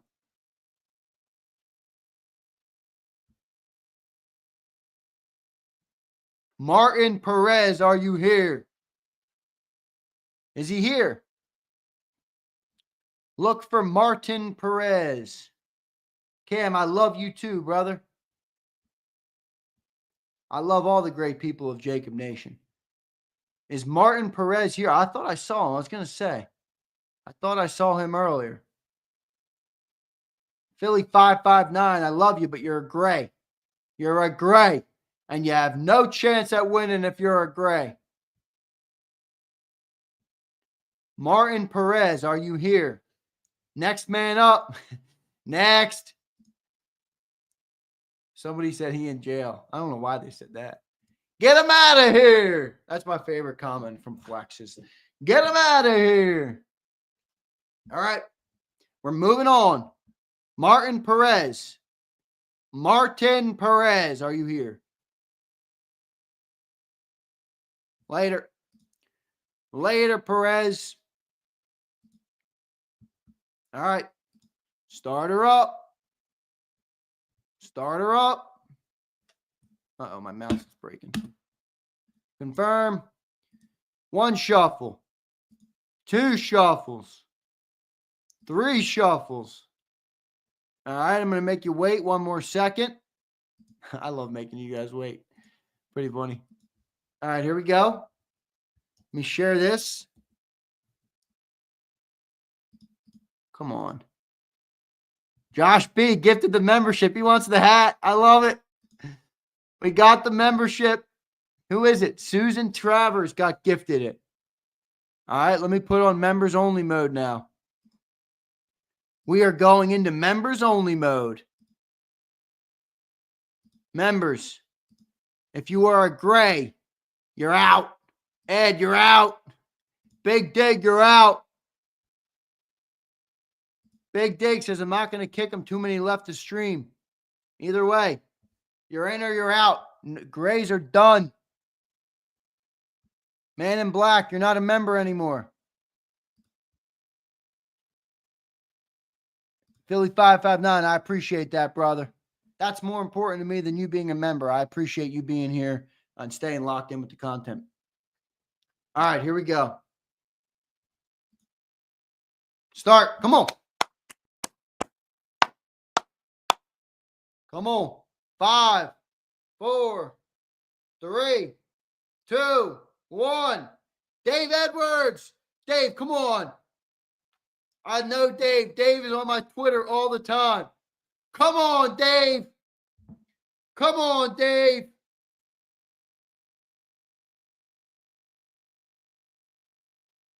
Come on, Dave. I hope Dave is here. He's one of my guys that is always reaching out to me on Twitter. Mac, what the heck does that mean? I don't know what that means. Come on, Dave. Don't make me do it to you, Dave. Dave, load up Birds 365. Come on, Dave. I'm not sure if Dave's a veteran. I think he might be. Come on, he just was responding to me on Twitter last night. Where's he at? Is he here? He's not here. You guys want me to get him out of here. Sorry, Dave. Sorry, Dave. Dave, I tried, man. I really tried. Oh, Anthony Rossi, you followed me on X. Love it, brother. Just followed you back. Thank you, guys. If you guys follow me on X, that's the best place to. I know you guys well. If I'm on X, if you're connected with me on X. All right, Dave is done, unfortunately. Dave, I love you, pal, and I appreciate your support, but you're done. All right, you're done. Start. Here we go. Hopefully a veteran wins. Mac Maine, I know you're a veteran. Hopefully you win. Hopefully one of the veterans is a winner. Izzy B, didn't you say you're a veteran too? Hopefully you win. Hopefully one of our veterans wins. JB, no way. No way. I always respond to everybody. Which one are you on there? What's your username? I'll follow you back. I'll follow you back. I follow back all the people of JAKIB Nation, assuming I know like who you are. I get a lot of randoms, but 1 shuffle, 2 shuffles, 3 shuffles. Come on.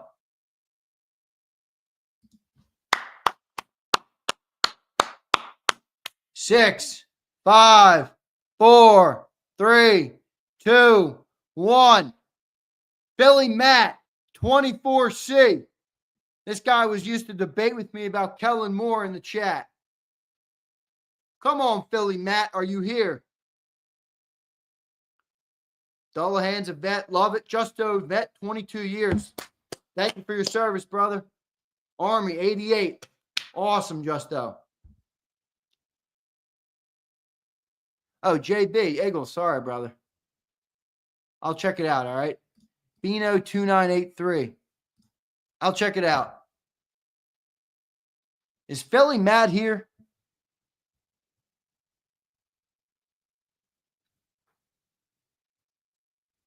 Wrong Matt. Wrong Matt. Sorry, NJ. Is he here? Is he here? He is not here. All right, he's done too. You got to be kidding me. This is looking like an 11:30 show today, boys. We got another winner. We got the 5th member, so we got to do a hat giveaway too. James M., thank you for your service, brother. Look at that, Marine Corps, 8 years. Appreciate that service. Chip Tooth, I'm going to send Z a sternly worded email about bullying. Yeah, I've gotten a couple of them.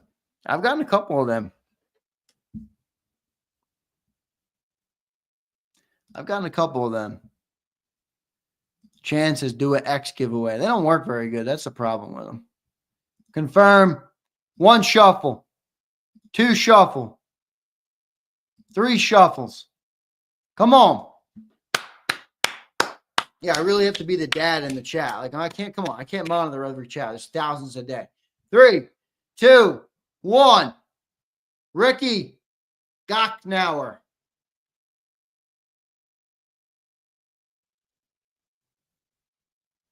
Ricky. Ricky. Ricky, are you here? I don't know this name. I don't think I know. I don't know this name. Ghost is in here. Ghost is looking for a win. They were just gifted a member.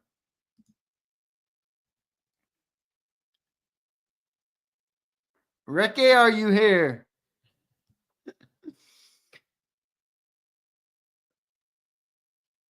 Who?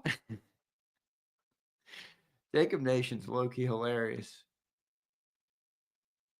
Bombay's sitting pretty. Bombay's like, I already won my starter code. I'm good. All right, Ricky's done.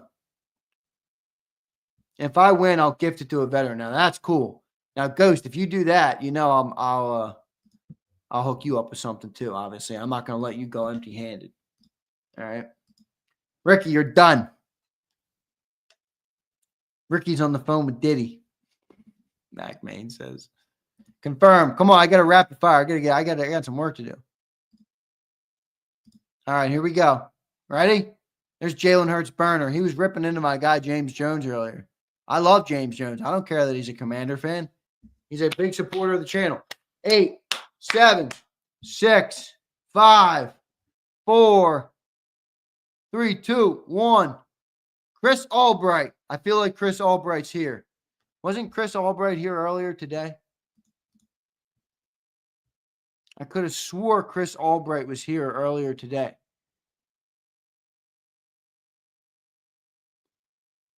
Yes, I knew he was here. There he is. All right, Chris, here's the question for you. Are you a veteran? Yes or no? And if not, that's fine. All right, that's fine.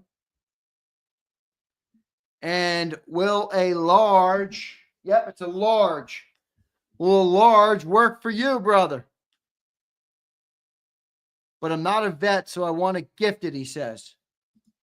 All right, Chris. Well, here's the deal. We could be here all day if we go into this. All right. 956 is like, I'll take it. Chris, I gotta do something for you. All right, I gotta do something. Chris, you won't leave empty-handed today. Matt, can't give the Q jersey. I only have 2 left, and I'm trying to do another giveaway on Friday, obviously, before the playoff game. KCA, I have no way to prove it. KCA, I have no way to prove it. I'm just relying on people not going down the stolen valor route. I think that would hopefully not. There's a couple people that have confirmed it to me, in email, like literally detailed out their service and some stuff that they've done. All right, Chris, what can I get you? Let me see what I got. I don't really have much else other than hats and beanies. I still got a few more beanies and hats. Let's see what I got. A few more beanies and hats. JAKIB gift package isn't a bad idea. I could send you that. I could maybe order you a sweatshirt. I don't have that in my studio, but I could order it right to your home. All right, let's do our next giveaway, our jersey giveaway. Chris wants the Quignon jersey. The problem is I was trying to give away the other one on Friday, Chris. So I'm really limited right now. But if you got me a month ago and I had about 40 things in my giveaway jar, I would have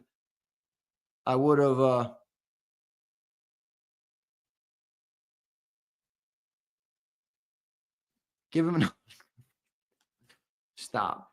All right, we're moving on. Chris, can I connect with you? I'll work something out. And if you don't take the veteran thing, what we'll do is I'll do another drawing for it tomorrow.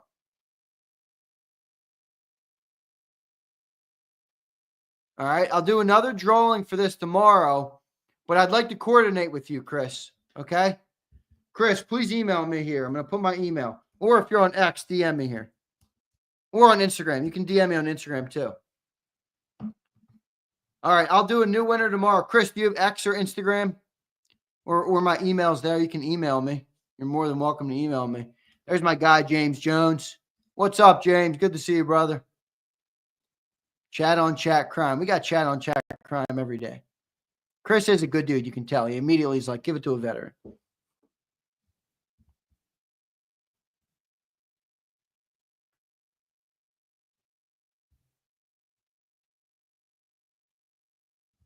Oh, Philly D's in here. Philly D, good to see you, brother. Good to see you back in the channel. All right? Toughen up a little bit. People are going to chirp you.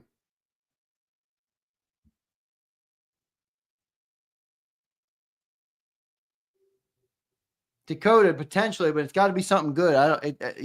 Somebody wanted me to give away one of their used jackets. I think that was you. What's his name? I'm blanking on his name in the chat. I didn't want to give it away, though. All right, let's do our next giveaway. Chris, did Chris tell me how he's going to reach out to me before I move on here?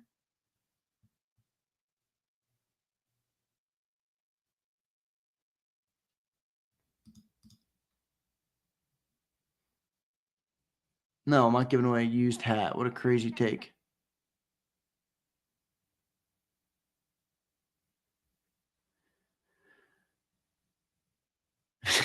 Fleming. I can always count on Fleming for a comment. All right, let's keep rolling.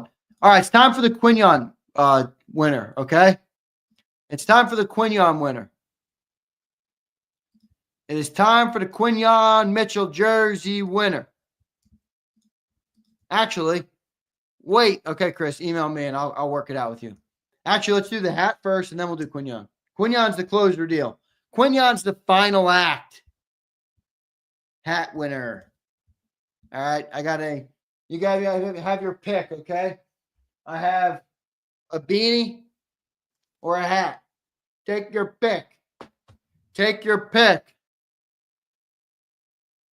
Bird Gang Girl says, I don't have an X, but I follow on IG. That's good. Follow me on Instagram if you want. It's at Zander Krause Show. At Zander Krause Show. Not the thing down there. That's wrong. I changed it to Zander Krause Show. I wanted to make that my Twitter, but 15 characters is too long for Twitter. Kayla becomes a member. Kayla, thank you. Kayla, thank you. All right, let's do this hat. Oh, wait, let me add Kayla.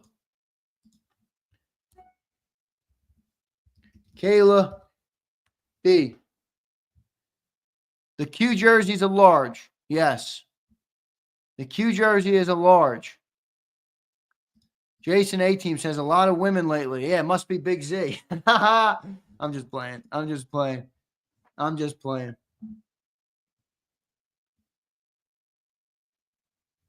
There you go. I got a couple followers on X or on Instagram. I'll follow you guys back. At Zander Krause Show.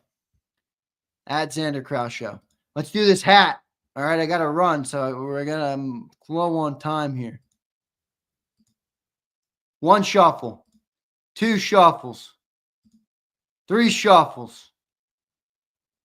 Start. Come on. 5, 4, 3, 2, 1. TK Washington. Come on, TK. I know you're here.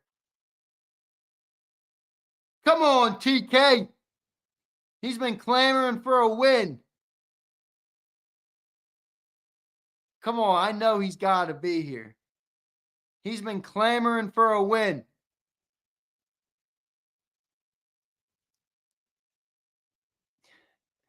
Jason A-Team says, bye-bye. Get him out of here. Oh, my God. You guys are hilarious. You guys are freaking hilarious.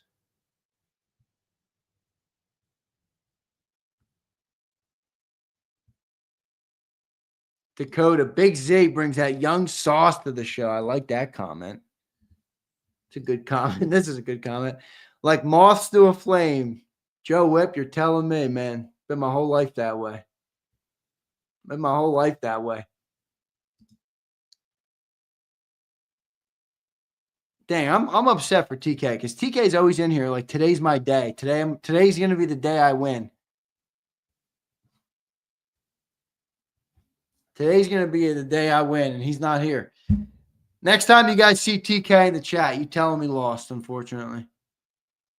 Anthony Pasilis from Twitter checks in. You got an early Eagles prediction for the game. I don't have a score yet, but I like the Eagles in the game, and I like them by a significant margin. All right? That's my early take. I'm going to go back tonight. I'm going to rewatch the first game versus them. I'm going to rewatch some of the Rams games late in the year, kind of prep myself on the game and see where they're at. I just don't think they have the defense to slow down Saquon at all. All right? That's my early feeling on the game. All right, let's do it. I'm rattling here. I got to get a winner.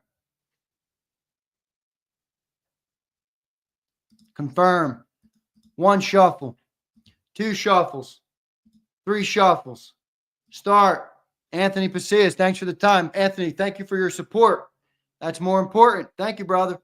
3, 2, 1. John Love. This guy won the other day. Jordan Love. Not to be confused with John Love. John, are you here? I know you're not here. I can already tell. People with the last name Love don't show up on a Tuesday after Jordan Love dropped a stinker Sam Darnold sized. Izzy B complaining about the picker again. Oh, quit crying. Yeah, let me make sure that this is.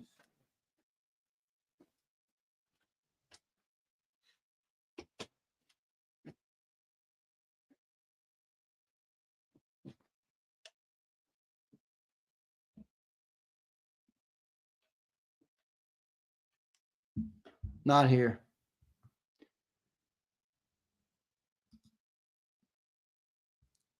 Love didn't show up on Sunday. He didn't show up on Monday. And now he didn't show his nut up on Tuesday. Say you Love. I never want to hear Jordan Love as an elite quarterback again, though. Joe Whip, another credit to you, by the way. Joe Whip, you told me 2 quarterbacks.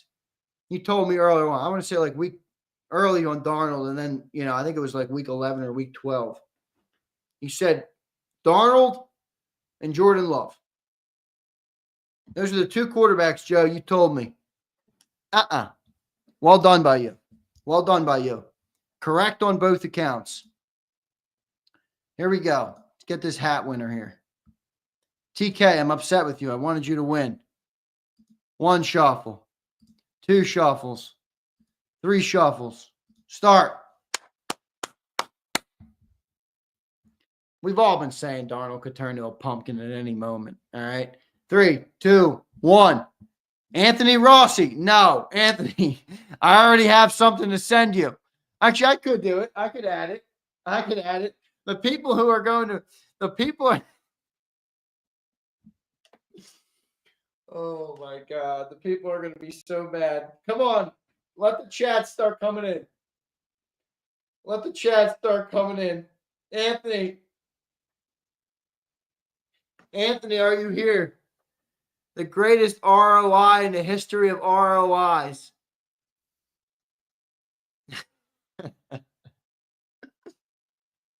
Guys, I don't rig it, I swear. You're right though. I'm getting a little bit pissed with this picker. Anthony's definitely here. He was here like a second ago. I just said thank you for your support.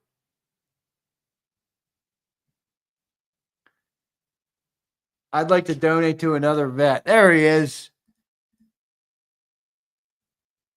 There he is. All right, if you guys want, where's the dude? Brian Fleming. It was you. I know it was you. Fleming, where's my where's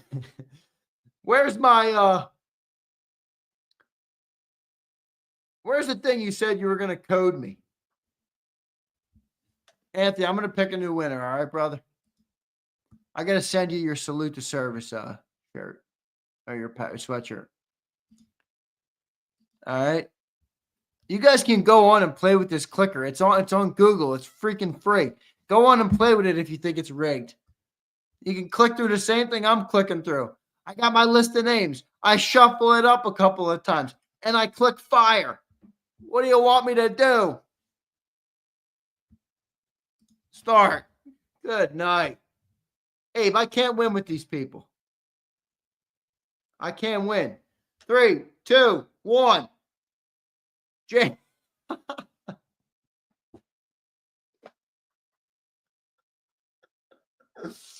Oh my God. This is hilarious. You have got to be kidding me. Jammers. Where you at, Jammers? Where is he?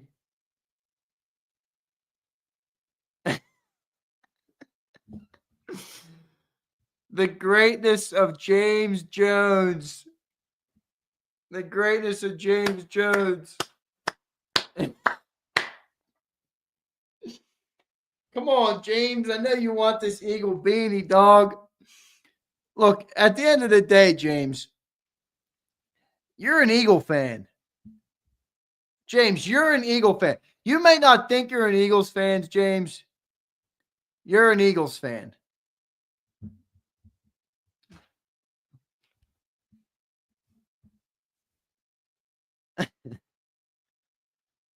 I'm not buying him a Jaden jersey. He's not getting a Jaden jersey out of me for a beanie giveaway. All right, I'll buy him a Commies hat. Yeah, or a picture of Dan Snyder framed. No Limit says this is more rigged than the election.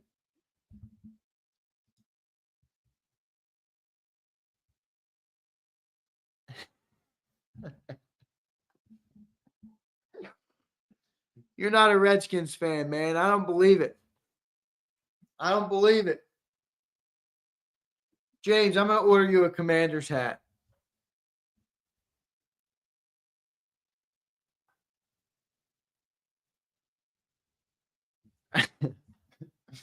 All right, I got an idea. See, this is good, all right? This is good, but I'll tell you why it's good. It's good because I'm going to end up having stuff to give away now all week. Wait, we get a new member?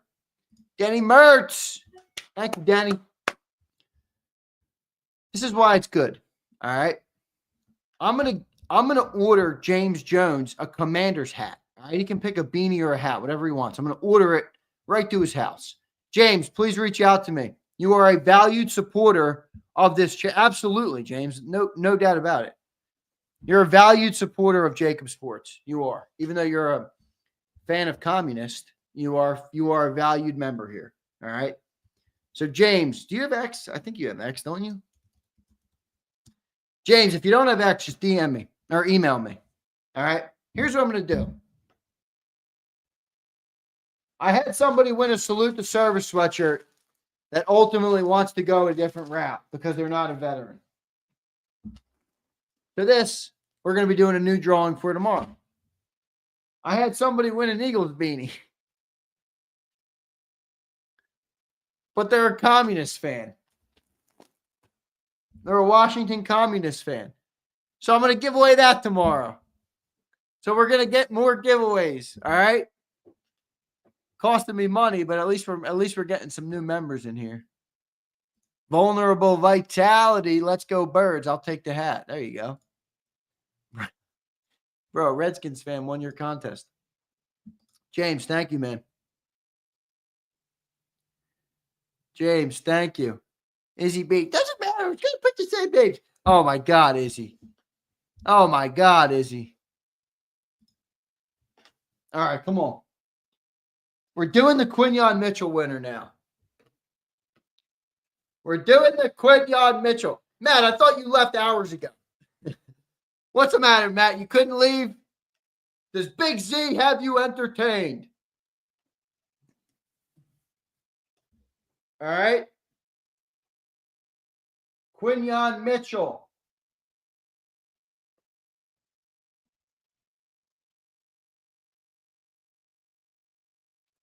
Boom.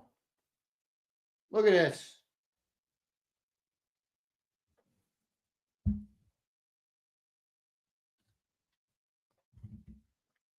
NFL on-field apparel. This is a nice jersey. Okay. This is fully stitched. That's a nice jersey. That's a nice jersey. Akbar, I got another one for Friday. It does look big for a large. I will say that. It does look a little big for a large. But no, it's a large. It fits Big Z. Maybe a little big for a large. Maybe more like an XL.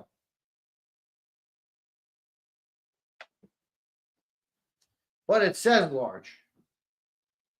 It says large. A-Team has the same jersey. There's Quinyon in large. Izzy B looks like a 2XL. Yeah, Devin, I'm getting a lot of emails about people just wanting to buy that jersey. It's a hard jersey to find. James Jones, did you email me? You shithead.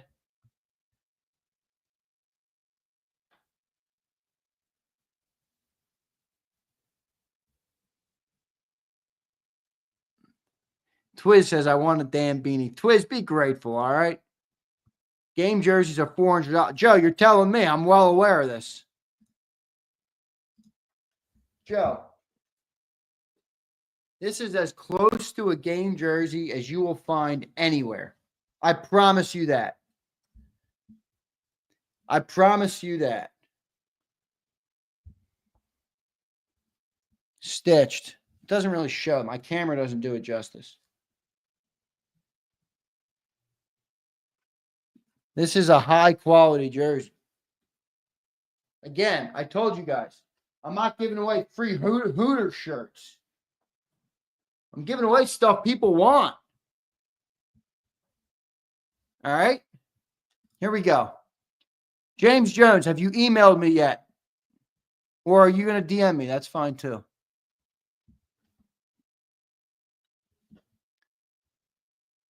All right, here we go.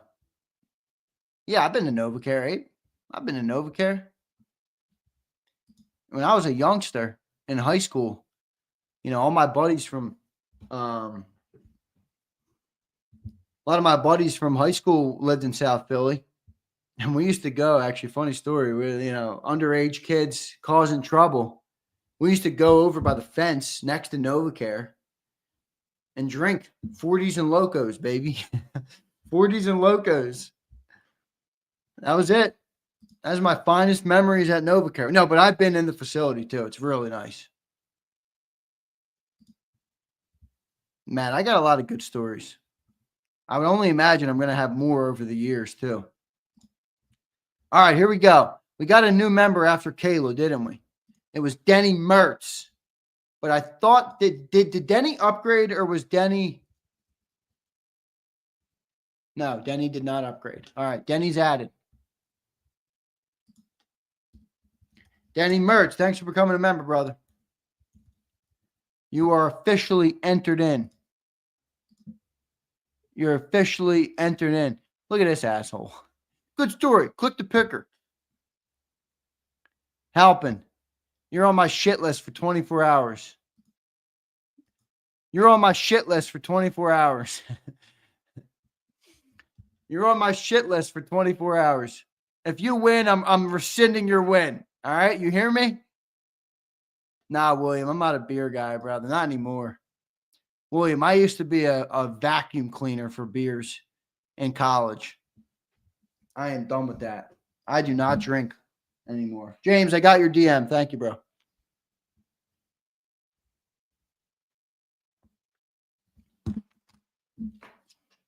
No, I was not, Mac. Hated them things too. You guys want to know the real truth is, Mac, Maine, I've been an entrepreneur my whole life. Ready? So in high school, for anybody that's a St. Joe's Prep guy, which I'm sure not many of you guys are, St. Joe's Prep has this thing called Edgeley, all right? And it's a big outdoor thing you throw once a week, okay? And only seniors do it. Only seniors put it on. Juniors and seniors can go to it. It's in Fairmount Park in Philadelphia. All right, the cops know about it. Everybody knows about it because it's a St. Joe's Prep thing. All right. I was not the guy who was drunk as a skunk in the field in Philadelphia. All right. I was not that guy.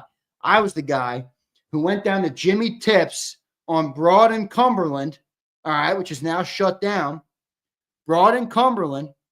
I picked up 10 cases of Four Locos and 10 cases of 40s and a keg.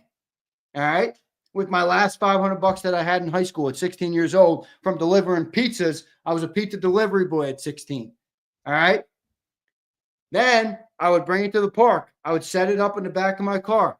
I had a handshake deal with some of the people down there who were monitoring the scene. They knew as long as I was sober and not being reckless that they were cool because they had a lot of shit to police. All right. $5 for a loco, $5 for a 40, $5 for a cup. All right. You about double to triple your money by the end of the night. When the alcohol sold out, I dipped out of Dodge and deposited and went and counted my cash. All right. You're dealing with an entrepreneur here, man. I am not that's more me than anything. I was not the guy who you needed to carry home. Believe me, I had many of those friends I had to do. I had many of those friends I needed to handle that with. Exactly. I was a hustler. I was looking for some profit. Helping. You've now been upgraded to a 48-hour shit list. All right. I can't believe I just told you guys the illegal activities I engaged in as a high schooler.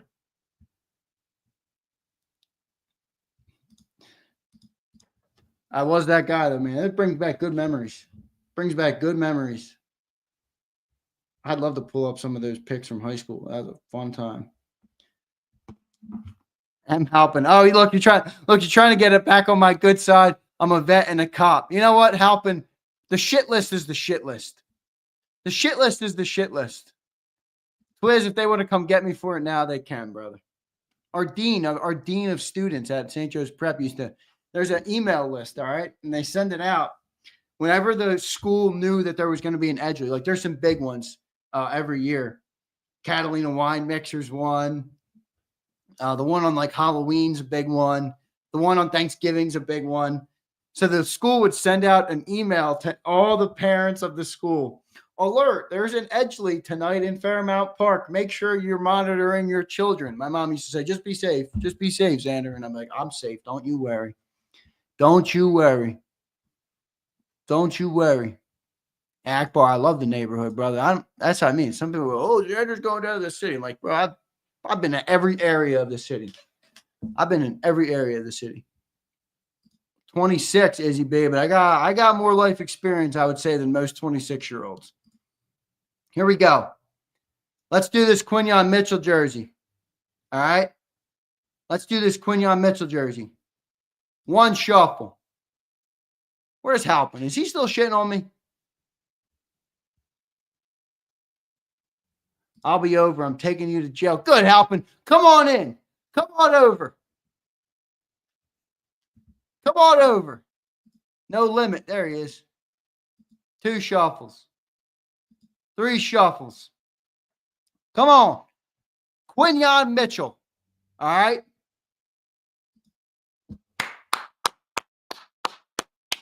Six, 5, 4, 3, 2, 1. Corey. Who the hell is Corey? Who the hell is Corey? Corey, who the hell are you? Corey, if you're a member, I appreciate you. You might be a gifted, though. You might be a gifted. Corey, are you here? Willie Boykin says 10 seconds.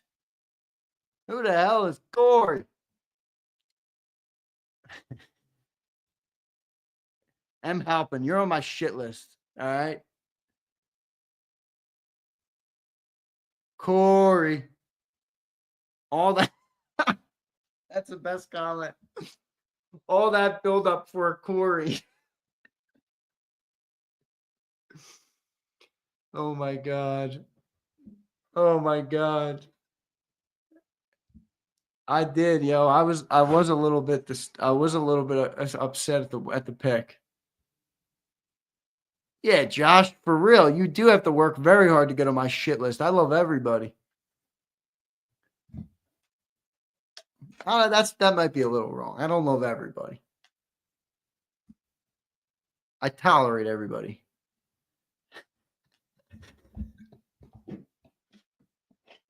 Oh my God. That is hilarious. 30 Air says, got Zander's whole high school backstory for a Corey. Dirty Air, you guys like learning about me, all right? It's called Zander time for a reason. No, Mac, you were on my shit list on Sunday. You're no longer on my shit list. All right? You were at 24 hours. It expired yesterday. Oh, my God. That is the funniest comment, Dirty Air. We got his whole life story for a freaking Corey. All right, let's pick a new winner. You guys are kidding me. You're kidding me. Start. Come on, man. I need a winner. I'm done with you people for today. M. Halpin, you win. Twiz, I'm done with you. Jason Sparks, 1 shuffle. 2 shuffles. 3 shuffles. Come on. 6, 5, 4 for the Quignon jersey. 2, 1. Stephen Carp. No, I do not have my yearbook, Dirty Air. I'm not one of those people. Actually, you guys want... no, I'm not going to tell that story. I'll tell that story. I got a great story about that. I got a great story about this. Remind me to tell that story. Stephen Carp, are you here? Who the fuck are these guys?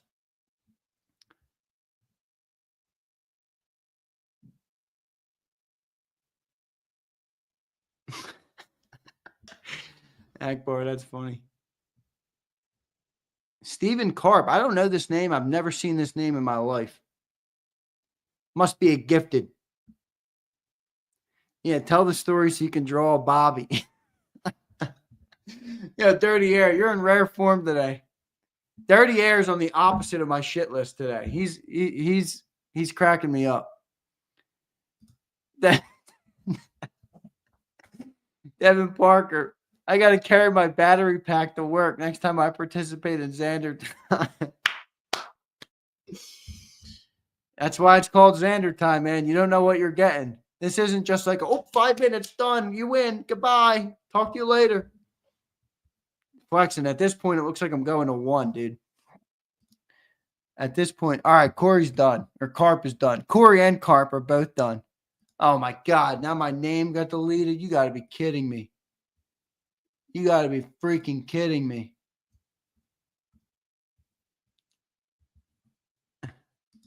You got to be absolutely kidding me.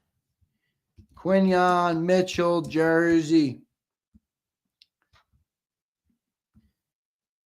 All right, we had Denny Mertz. And we had 2 others. Caleb B. and Denny Mertz. Caleb B. Denny Mertz. All right. Here we go. A new drawing. You guys are funny today. M. Reyes is now crying about shit. M. Reyes, you always got something to cry about, unless it's Jalen Hurts and you think he's like the freaking greatest thing to ever grace planet Earth. This ain't Zander time. It's Zander's decade. You're right. You're going to be seeing a lot of Big Z in the next decade, so get used to me. All right? Man, is he going to have to wait? I don't give a shit. All right? We wait long enough. 2 might not have CT. Dirty Air's in rare form. You guys want to hear my high school story before I pull another winner? You want another high school story? I'll give another story in honor of Halpin. In honor of Halpin. Zeal, no. Zeal, I don't give a shit what you say. Zeal, I don't give a shit what you say. Justo, no. Fuck you, Justo. All right?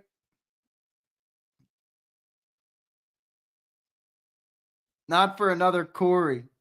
All right, here's what we're gonna do. Ready? I got the remedy. All right. You guys are funny today. All right. Everybody's funny today except for M. Halpin, who's on the shit list. Hey, Izzy, sometimes you got to be mean in life. All right. Nice guys finish last. That's what they always say. All right. So the green Kango is typically the one that we go to get a winner. All right. I'm going to go with the top green. I'm not going to go with that green. I'm going to go with this green. All right. Yeah, well, I got plenty of stories about that. All right, we're going green Kango. You can see my balding hair. All right. The green Kango means a winner's coming. I'm helping. You ain't winning because you're on my shit list. That's why you ain't winning. No, I'm kidding. If it picks you, I'll give you it. All right. Here's my high school story. So Dirty Air says he's got his yearbook. I ain't got no yearbook in here. All right. You want to hear the funniest thing about my high school? I went to St. Joe's Prep, which God bless my parents. That ain't a cheap school. All right. My dad's been grinding his ass off his whole life to put us through there. So much love to my parents. Love my parents. But I don't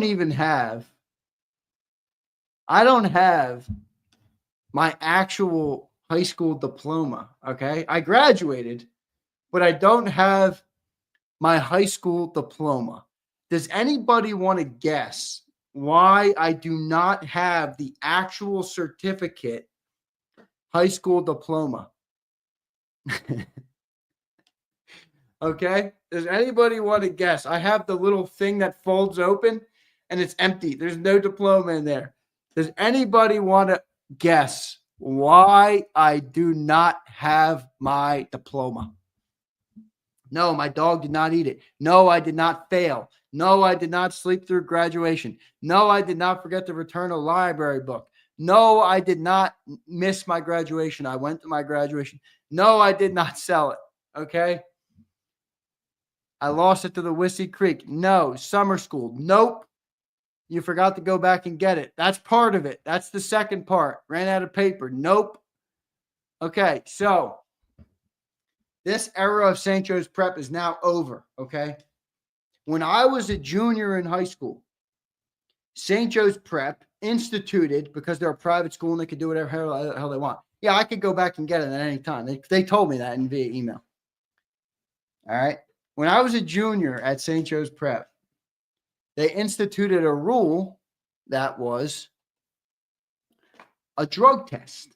Okay. And it wasn't a regular drug test. All right. This was a hair test. So they cut a piece of your hair. Literally, this is what St. Joe's Prep. Think about how crazy this is. They've since removed this from the school. They don't do this anymore. All right. It was like 2 years. And of course, it was my junior and senior year. Like, you got to be kidding me. They cut a piece of my hair. Okay. It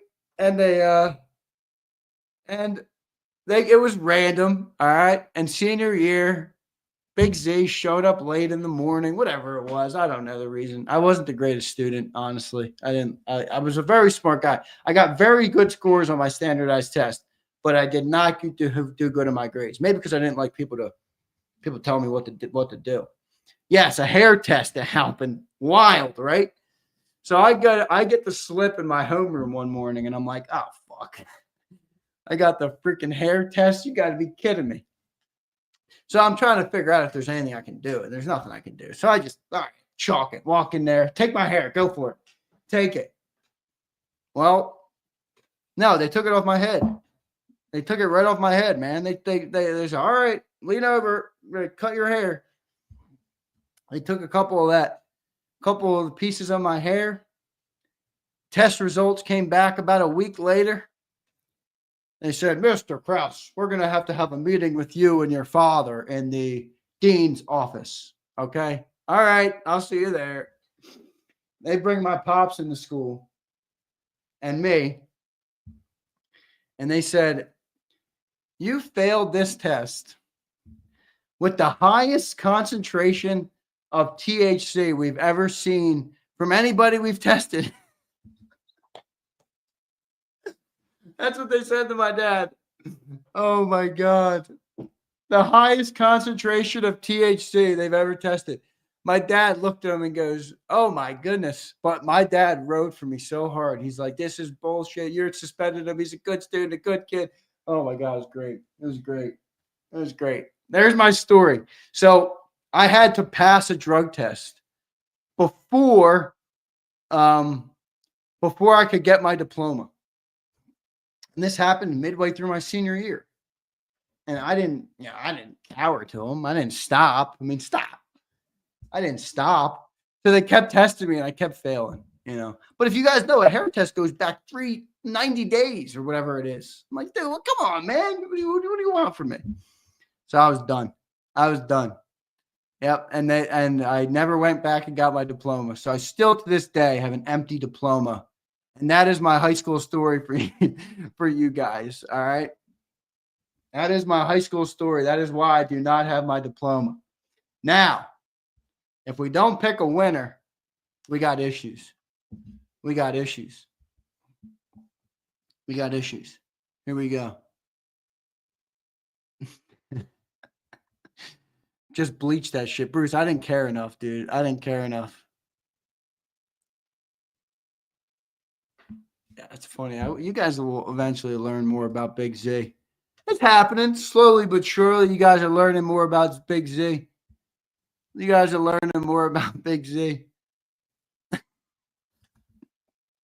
Dirty Air, you're in rare form today. My God, at this rate, we're going to pick a Steve. I do. I have the test. I have the email. Kind of story I would expect from Cilio. William, I got tested every month for the remainder of the school year. I failed every one. That's why I never got the diploma. I was supposed to go back and pass one. And then like a year and a half later, they said, oh, we're done the drug test. I'm like, you got to be kidding me. At least I did good on my ACTs and my SATs. I did really good on them. I got like a 30 on my ACT. Yeah, the ACT, I did really good on that. I think I got like a 30 or 31. Nope, never passed one, Dank. Never passed one. All right, let's do this winner now because you guys are driving me crazy. I'm driving you crazy, I'm sure, but I don't care. That's why it's called Zander time. 1 shuffle. All right? 2 shuffles. 3 shuffles.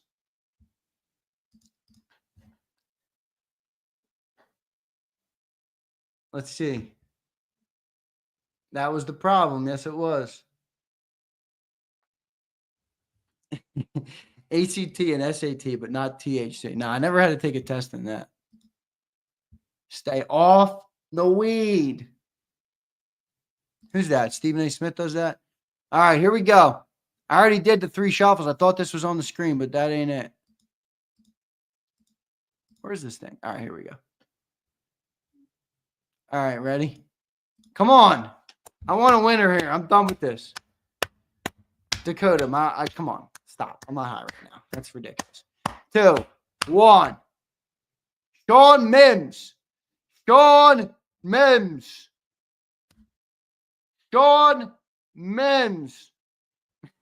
No limit. You just learned a lot about Big Z in high school. Come on, Sean. Are you here?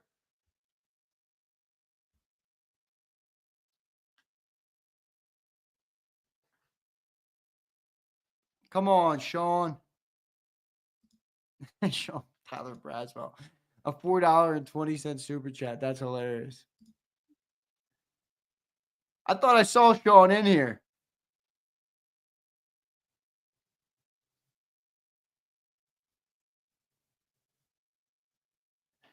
Come on, man.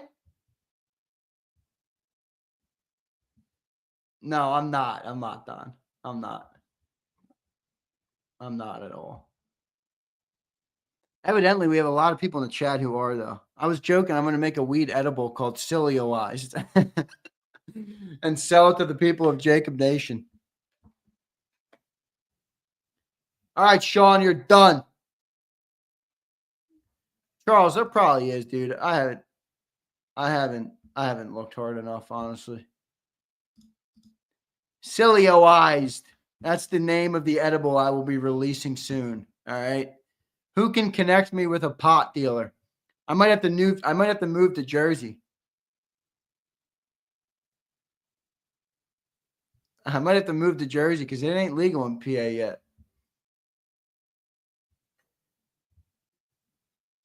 Cilioized, the edible. Sean Mims, you're done. Sorry, brother.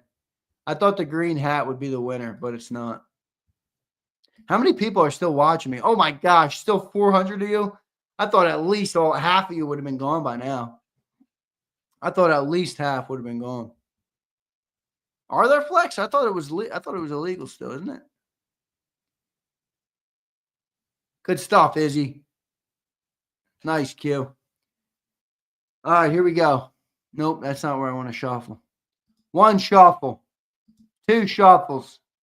3 shuffles. Come on. That is not what I admitted, M. Reyes. I'm 26 now. 1. J Money. Never heard of him. J Money. Never heard of him. Man, you guys are getting me. There's got to be. Where's the dude who was supposed to code me something? Where's the dude who was supposed to code me something?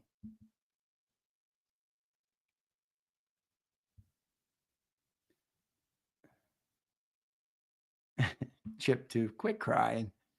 Everybody's a crier. Why are all you guys crying so much? Why are you guys crying? Who taught you to cry?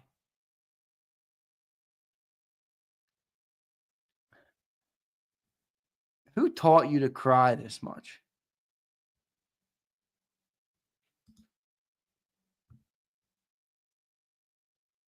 No, it's not, Denny. I put them in manually from my member list that YouTube gives me. Philly Don, I'll search for you. Living in Philly taught us to cry. Yeah, that's true. Not me. I don't cry. I don't give a shit. All right? I don't cry like y'all. You guys be some cis pots. Where's the dude who was crying? Another story. No! Real Zeal. Was that Real Zeal? Another story. No! Pick the winner. Shut up, Zeal. Jeff Bone says, I saved somebody's life right now. My adrenaline's off the chain. What happened, brother? I'm up for another story. Start. J Money's done. Goodbye, J Money.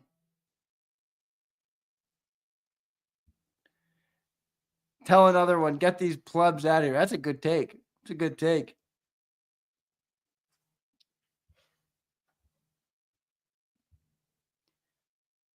This shit. Oh, man. Oh, man. Confirm. I'm going shuffles. Izzy, I agree completely. I love, she says, I love this side of you. It's good to connect with your members. I agree. I love connecting with my members. I love connecting with everybody that watches JAKIB. Holy mackerel, Jeff Bonehead. Is that for real? That is wild, dude. Bonehead says, somebody at my job collapsed. I performed CPR until the ambulance came and revived the guy. That is wild. Yeah, Ryan, won't be the first, won't be the last. Here we go. 1 shuffle, 2 shuffles, 3 shuffles. Start. Come on. Josh, I'll give you that story in a second. All right. 4, 3, 2, 1. Devin Parker. Devin's got to be here. Come on, Devin. Don't hit me with this, Devin. Devin, I know you're here. I know Devin Parker's here. Yeah, baby. Woo! Yeah, Devin. I knew you were here. I knew you were here. Yeah, baby. And I think Devin's one of our actual good viewers. Devin, you're a good viewer, aren't you? You're not like somebody that's opportunistic here for a giveaway, right? I mean, that's fine too if you are. But I feel like I see you in the chat a lot. Devin Parker gets the W. Cody K's like, no more Zander stories. Cody, I got more where they came from. No, I don't want to get rid of you, Izzy. I think it's more the other way. You guys probably are ready to get rid of me. You're done with my stories, my high school stories. Dave.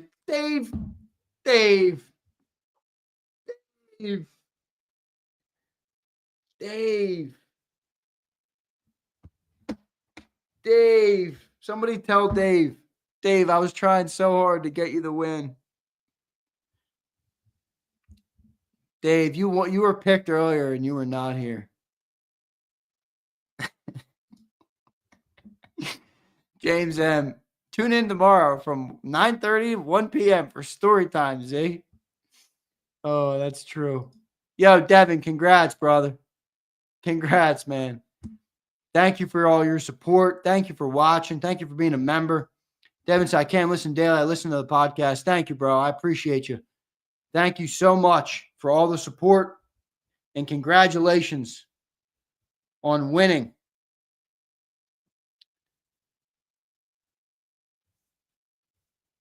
Congratulations on winning. Devin, how can I connect with you, brother?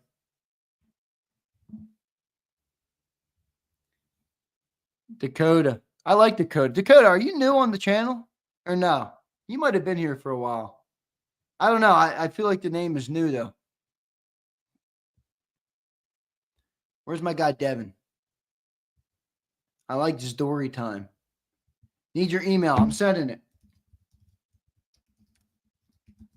Just send me an email now, Devin, if you can, so I can confirm it's you. I don't want to be getting duped by people. And I saw a couple other people asking for my email earlier. They might be emailing me acting, hey, I'm Devin. Give me the jersey. Don't worry. I can't get duped. Dank Bird Gang. You're a great supporter. You are, Dank. You're one of our most loyal morning members. Oh, Madness. You don't want to know about that. Madness. You don't want to know about that. Madness, you would like to know about it, but I can't tell all those stories. Those are fun stories, though.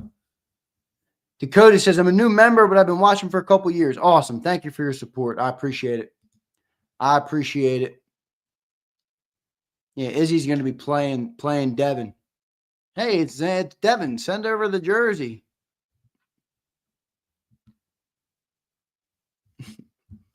Izzy, if you needed a dress, you can just go to TJ Maxx or something. I don't know if you can buy a dress there or not. I don't know where women shop. I got a lot of women in my life. I don't know where they shop, though. Nordstrom? Bloomingdale's? Nordstrom or Bloomingdale's? All right, we got our winner. I'm going back to my blue Kango because I like the blue with the green and the blue quarter zip here. Sheen. Isn't that like $1 for a t-shirt? Nice. Oh, yeah. Look at this. Good comment here from William Stark. Zander, a lot of history on Hawk Hill at the Palestra with the Big Five back many moons ago. Yes, sir. Yes, sir. Dave says, I knew I should have skipped that meeting. Dave, I'm telling you. Dave, you got to go back and watch when I picked your name. Okay? Because I said to the people, I want Dave to win. And I almost sent you a note on X, but the people were already saying, get him out of here, get him out of here, get him out of here, get him out of here. What did he win again? I forget.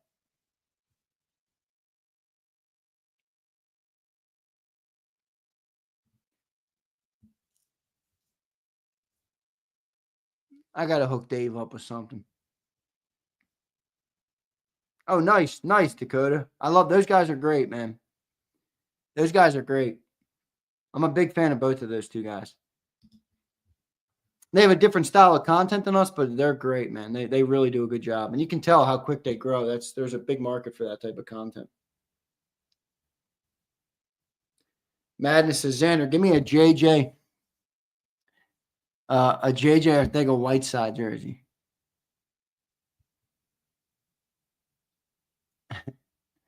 Got to be present. Got to be. Look, that's part of the reason you make it present, because you want the people to be here. Crowley, I know I got to do something. The problem with it is, Crowley, you know I would if I had more stuff in this giveaway jar. I think I'm out of beanies. I'm out of. I have one hat I could maybe send you. I gotta go. I really gotta re-up on the giveaway stuff.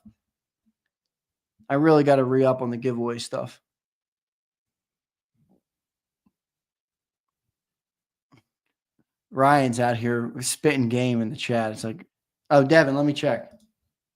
I got you, bro. I got you. Thank you, brother. No limit. I think it was the hat. Oh, yeah, but wasn't James the Halpin says, I'll see you in 48 hours. I'll see you. M. Halpin, your shit list expires in 47 hours, actually, now. Okay. Zander, did Leonardo Brian is that your name? That's a great name, man. That's a great name. Chris, I did not. Chris, what did you win? Did you win the salute to service, right? Yeah, I got yours too. Chris, I'll work something out with you, all right, brother? I'll work something out with you, I promise. Q, later, brother. Appreciate you for being here. Bird Gang Girl. Zander, you're helping me through my work day. Good stuff. Today was hilarious. Yeah, dude, that's a sick name. I'm telling you. And I like the middle name too. With your last name? Am I pronouncing that right? Leonardo Brian Banks? That's a prime name, bro. That's a prime name.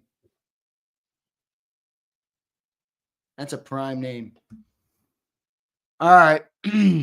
We're out of here. Soon. Dave, I'm sorry, Dave. I'm going to try and do something for you, bro. Dave. Almost at 450 likes. That's impressive.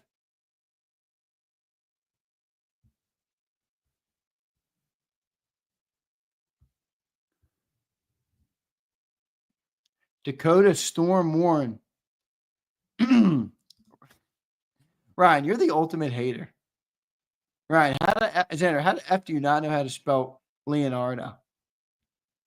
I feel like there's multiple ways to pronounce that.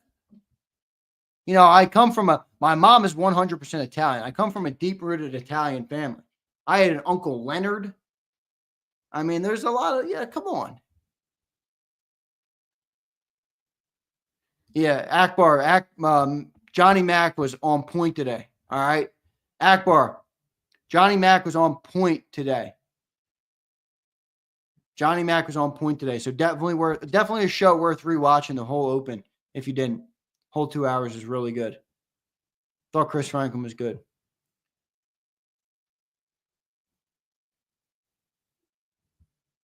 I didn't get it, Big Trag. Who asked me the story of JAKIB? I'd like to give that story. No, I'm not I got no Irish in me. Yeah, Conti. Conti is my mom's family name. Conti. Conti. Yep. Conti. My grandparents, 100% Italian. My mom, 100% Italian. My dad, I don't know. Like, people think I'm German because my name's Krause, but I'm really not. My dad's dad was adopted. So technically the name Krause comes from an adoption. And then he had my dad. And then obviously my dad started the Krause lineage, which will now be made better, bigger, better than ever before. All right. I'm not doing that crap, Denny. I don't care. No relation to Jerry Krause. Thank you, Sean. Appreciate it, bro. Yeah, my dad wasn't adopted. My dad's dad, who was not a good guy, was adopted. So I don't know. I mean, Krause is definitely a German name. I don't know I don't think I have any German in me, actually, though.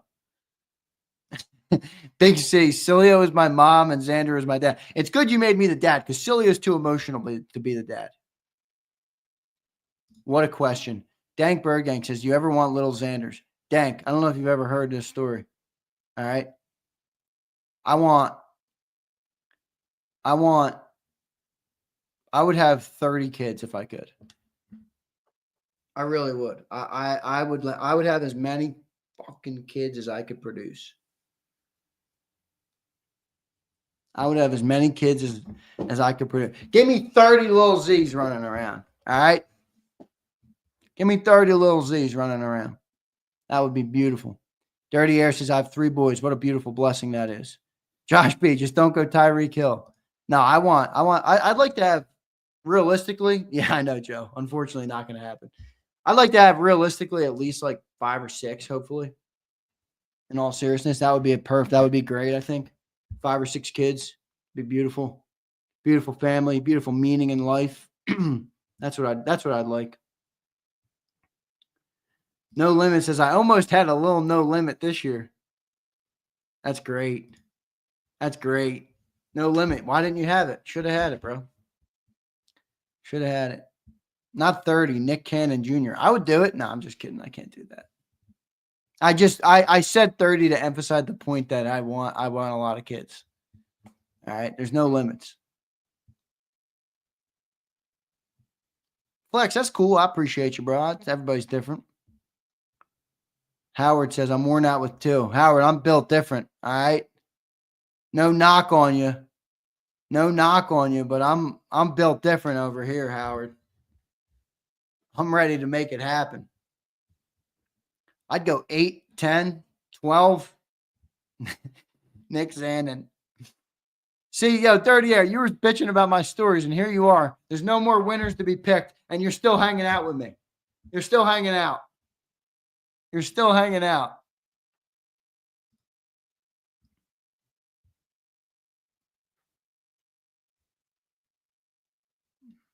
Everybody says this to me. I'm sorry. I know for a fact that's not going to be how I go. I know for a fact. Yeah. Give me 11 starters, William. Devin, I ain't no wimp, bro. Devin says you built different till that baby got you up at 4 a.m. Come on, Devin. You're going to have supreme purpose in life with them kids.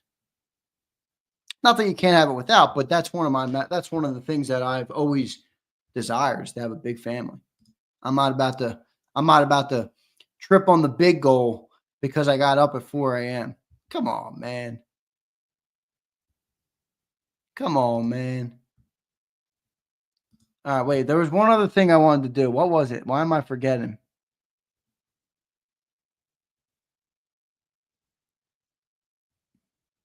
Madness says, we need you kidless right now.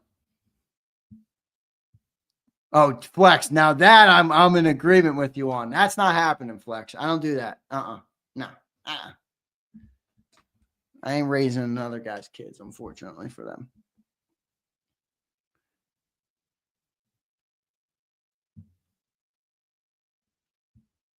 What did I want to say? Was it you? Oh, Josh B. That's what it was.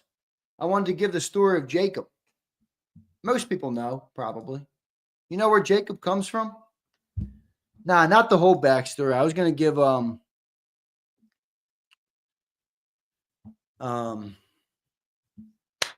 Jacob. Why do you call it Jacob? So Jacob is obviously a family business name. My dad started Jacob 10 years ago, 14 years ago, 2010. 14 years ago, and this business was way different. JAKIB Media is a lot different than JAKIB Sports. When I came into the picture and started working with my dad, that's when we launched JAKIB Sports. But JAKIB Media used to be just radio business. We had radio shows on the air. We would be on 1210. We were on 97.3 ESPN down the shore for a while. We had a lot of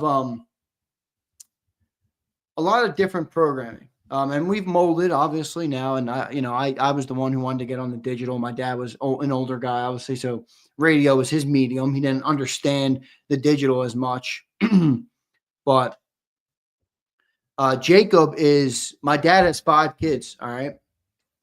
So Jacob is the first. Yeah, you got it, Akbar. Jacob is his 5 kids, their first initial. All right. So I'm Alexander. So I'm the A in Jacob. J is my brother, Joseph. Alexander. K is Kateri, my beautiful sister. I is Isabel, my other beautiful sister. And B is Brittany, my oldest beautiful sister. She has 3 kids now, Brittany. But that's Jacob. So Jacob really is the Krause family.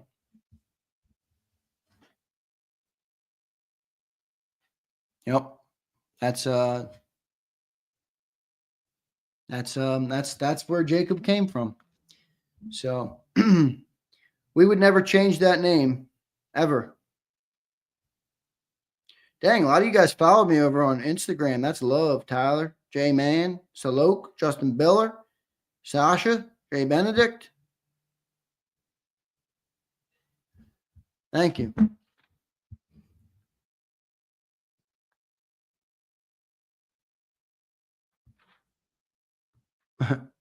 All right, I got to get out of here. Yeah, Dakota, I've been grinding since I was 12, 13 years old, dude. No joke. I get that from my pops, dude. My dad is a hustler. I'm telling you, nobody works like my dad. I never seen it. I mean, but not in a toxic way. Like some people think, oh, they're never around for their kids. Like my dad was at everything, but he just always worked his ass off all the time. All the time. All right, I got to run, everybody. We went to noon. I figured we probably would once it started taking a while. All right, 3 winners today. Devin, Chris Albright, and James Jones. Let me write those down. Devin Parker, Chris Albright, James Jones. I have to literally go on today and order a Commander's hat. Are you kidding me? Spend money on Commander's merchandise. Then I'm going to be getting emails to buy Commander's merch. Got to be kidding me, James Jones.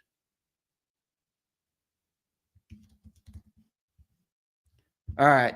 Thanks, everybody, for all the support. Flexen, thank you, bro. Ghost, thanks. Abe, thank you. Izzy, thanks. Joe Whip, thanks. Cody K, later, brother. Appreciate you. Dakota, thank you, man. Appreciate your support. Appreciate your stories. William Stark, later, brother. Madness, later. Danny Mertz, thanks for becoming a member. Later, big dog. Twiz, later, brother. Appreciate you. Appreciate you, brother. All right, Mac, later, dog. I can sleep now. Yes, you can. Later, Vulnerable. Appreciate you, brother. Philly to Chicago. Love you too, big dog. I appreciate you, man. I appreciate your support. Chalk, thank you, man. Later. Later, Big C. Later, everybody. Great talking with you guys. Don't share my stories too far and wide. They're meant for Jacob Nation and Jacob Nation only. All right? Jacob Nation and Jacob Nation only is privy to the stories from Big Z. Devin, later, big dog. Crowley, thanks for all your support, man. Philly D, good to see you in here. Toughen up that skin, Philly D. It's a football chat. It's all good, man. It's all in good fun. All right? If you're going to mod a Cowboys chat, you're going to get some hate. Broad, thank you, bro. All right, I love you all. Howard Nolte, later, bro. Yeah, what happens on Zander time stays on Zander time.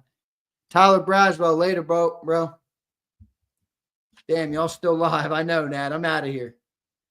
All right, see you guys. I appreciate you. You've been listening to Birds 365. the destination for the passionate Eagles football fan who bleeds green. If it's Eagles football, we're talking about it. Debate inside the locker room and guests that are some of the greatest football minds from around the region. We hope you enjoyed the show. We know we had a blast. Make sure to like, comment, and subscribe, and we'll be back soon. But in the meantime, hook up with us on social media at JAKIB Sports. See you next time on Birds 365.